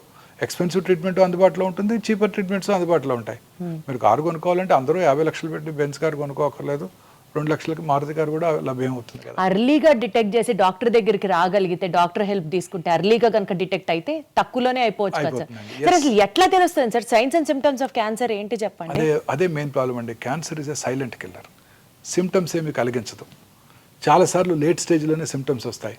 చిన్న సిమ్టమ్స్ ఉంటాయి, అవి జనరల్గా అందరూ నెగ్లెక్ట్ చేస్తారు. ఏంటి సార్ అలాంటి ఒక 5 to 7 సైన్స్ చెప్పండి. ఉదాహరణ పైనుంచి కిందకి వెళ్దాం. Brain headache, early morning headache వచ్చింది అనుకోండి, ఎవరికైనా అది అశ్రద్ధ చేయకూడదు. ఇంటెన్సిటీ పెరిగిపోతుంది అనుకోండి, రెగ్యులర్గా అశ్రద్ధ చేయకూడదు. పొద్దున్నే 3 గంటలకి హెడేక్తో నిద్రలేగుస్తున్నాం అనుకోండి, అది అశ్రద్ధ చేయకూడదు.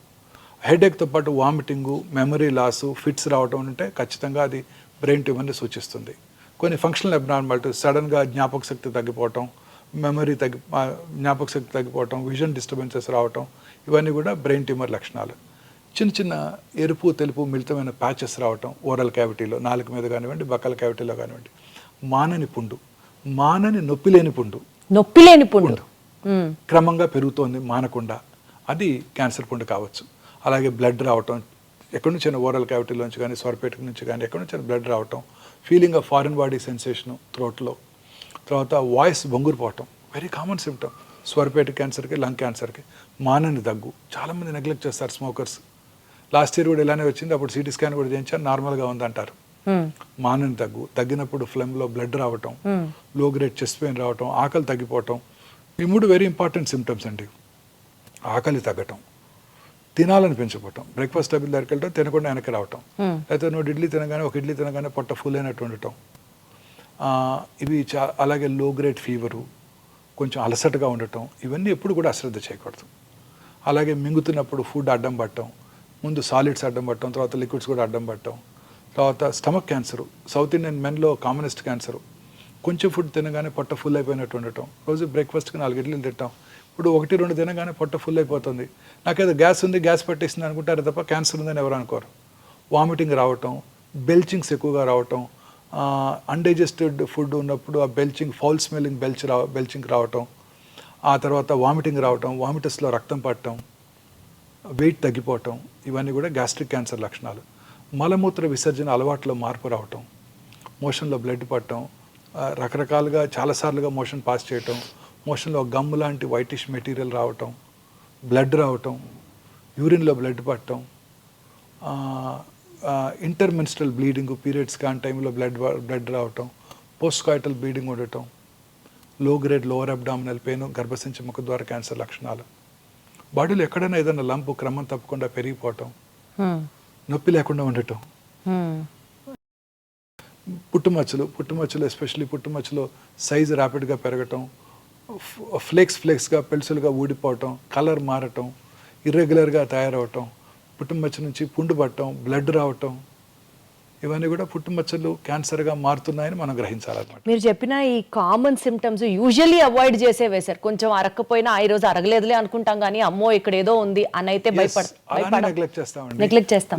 లూజ్ మోషన్స్ అవుతాయి, కాన్స్టిపేషన్ వస్తుంది, లాస్ట్ వీక్ వెళ్ళి బావర్చీలో తిన్నాం అందువల్లనే వస్తుంది, ఆమె వీక్ డిసెంట్రీ అనుకుంటారే తప్ప క్యాన్సర్ ఉందని అనుకోరు. బ్లీడింగ్ అవ్వగానే హెమరాయిడ్స్, పైల్స్ లాస్ట్ ఇయర్ కూడా ఎలా ఉన్నాయో కొన్నిసార్లు తగ్గిపోతుంది అనుకుంటారే తప్ప అశ్రద్ధ చేస్తారు. అశ్రద్ధ చేసినా మాక్సిమం సార్ 1-2 days చూసి తర్వాత ఇమ్మీడియట్గా డాక్టర్ దగ్గరికి వచ్చేయడమే కదా. ఎనీ సిమ్టమ్ అండి పర్సిస్టెంట్గా ఉన్నట్టయితే, బ్లీడింగ్ అవుతూనే ఉంది గత వారం రోజులుగా 15 రోజులుగా అంటే అశ్రద్ధ చేయకూడదు. హెమరాయిడ్స్ ఉన్నాయి అనుకోకూడదు. ఒకవేళ వెళ్ళి డాక్టర్ చూపించుకొని హెమరాయిడ్స్ ఉన్నా ఆ హెమరాయిడ్స్కి ట్రీట్మెంట్ తీసుకోవాలి. ట్రీట్మెంట్ తీసుకున్నాక బ్లీడింగ్ ఆగిపోవాలి. చాలాసార్లు హెమరాయిడ్స్ ఉంటాయి, దానిపైన ఒక 5 సెంటీమీటర్ల దూరంగా క్యాన్సర్ కూడా ఉంటుంది. హెమరాయిడ్స్కి సర్జరీ చేయించుకుంటారు, అది మిస్ అవుతారు కూడా. సార్ ఇప్పుడు క్వశ్చన్ ఏంటంటే, క్యాన్సర్ రాకుండా ఉంటే మనం ఏం చేయాలి సార్? మానసికంగా ప్రశాంతంగా ఉండాలి, సంతోషంగా ఉండాలి, రిఫైన్డ్ ఫుడ్స్ ఎక్కువగా తీసుకోకుండా ఫ్రెష్ ఫ్రూట్స్, వెజిటబుల్స్, గ్రీన్స్ రెగ్యులర్గా తీసుకుంటూ, రెగ్యులర్గా సన్ బేదింగ్, సూర్యరశ్మికి ఎక్స్పోజ్ అవుతూ, రెగ్యులర్గా ఎక్సర్సైజ్ చేస్తూ, లీన్ బాడీ మాస్ మెయింటైన్ చేస్తూ, దూరాలవాట్లకు దూరంగా ఉంటూ, ప్రాసెస్డ్ ఫుడ్స్కి, జంక్ ఫుడ్స్కి దూరంగా ఉంటూ, ప్రశాంతంగా సంతోషంగా నిద్రపోయినట్టయితే క్యాన్సర్ నుంచి దూరంగా ఉండవచ్చు. సార్ వారానికి 7 రోజులు 7 అలవాట్లు చెప్పండి సార్ మీరు, సో దట్ రోజుకి ఒక అలవాటు చేసుకున్నా ఆ మొత్తం వారం అదే అలవాట్లు ప్రాక్టీస్ చేస్తూ మన లైఫ్ స్టైల్గా మార్చుకుంటే క్యాన్సర్ని మనం ప్రివెంట్ చేయొచ్చు అంటే ఏం చెప్తారు సార్? ఇప్పుడు చెప్పిన అన్ని ఎవ్రీడే 1 కొత్త హ్యాబిట్ నేర్చేసుకోవటమే. Wonderful sir. సార్ ఆడియన్స్కి ఒక piece of advice from your end, క్యాన్సర్ని దూరంగా పెట్టడానికి కావచ్చు, క్యాన్సర్ మీద అవగాహన రావడానికి కావచ్చు, మీరు ఇచ్చే సలహా ఏంటి సార్?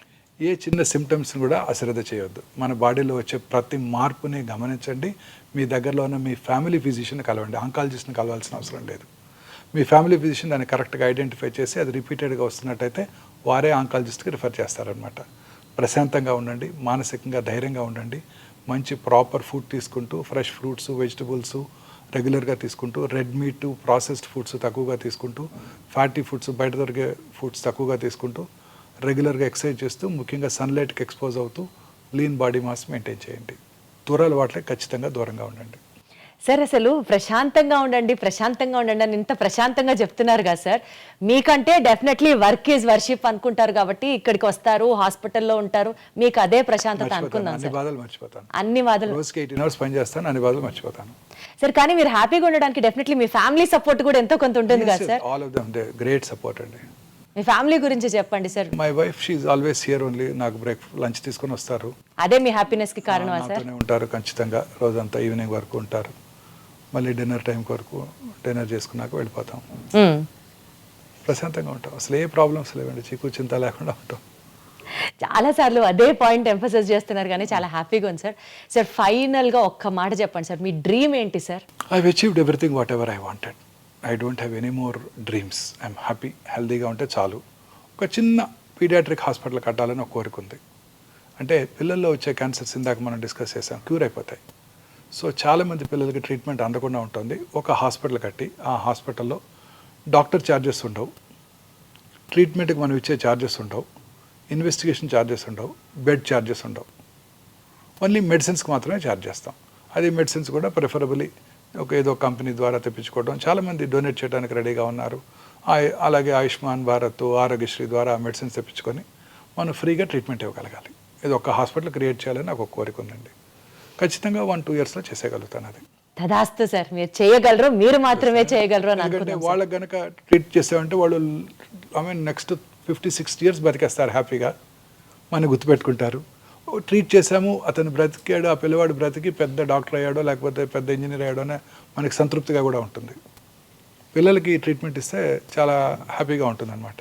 సో ఇది ఒక్కటి చేయాలని నా కోరికండి. ఖచ్చితంగా చేస్తాను. ఖచ్చితంగా చేస్తారు సార్. ఆ దేవుడు మీకు మొత్తం పవర్ ఇవ్వాలి to achieve all your dreams అని. Any kid walking into this hospital should get free treatment. ఇది ఒకటే కోరిక.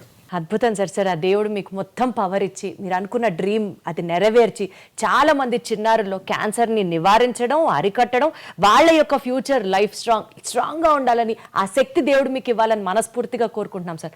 Thank you so much sir. One of the interviews which enlightened me so much on this subject is thank you so much sir for that. Thank you, madam.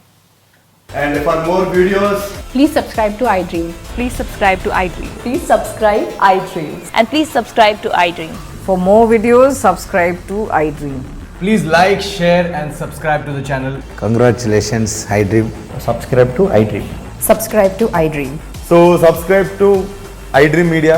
iDream ki iDream team andarki huge congratulations. Please subscribe iDream Media. Please subscribe to iDream. Subscribe iDream. Please subscribe to iDream. iDream అంటే నా కళల channel subscribe చేసుకున్న నోరు తిరుగుతలేదు. మీరైతే గంట గుర్తు కొట్టండి. For more such videos, please subscribe to iDream. Subscribe to iDream. Please subscribe to iDream. Please subscribe iDream Media. Please do subscribe to iDream. Please subscribe to iDream Media. For best entertainment and information, please subscribe iDream. And don't forget to subscribe to iDream.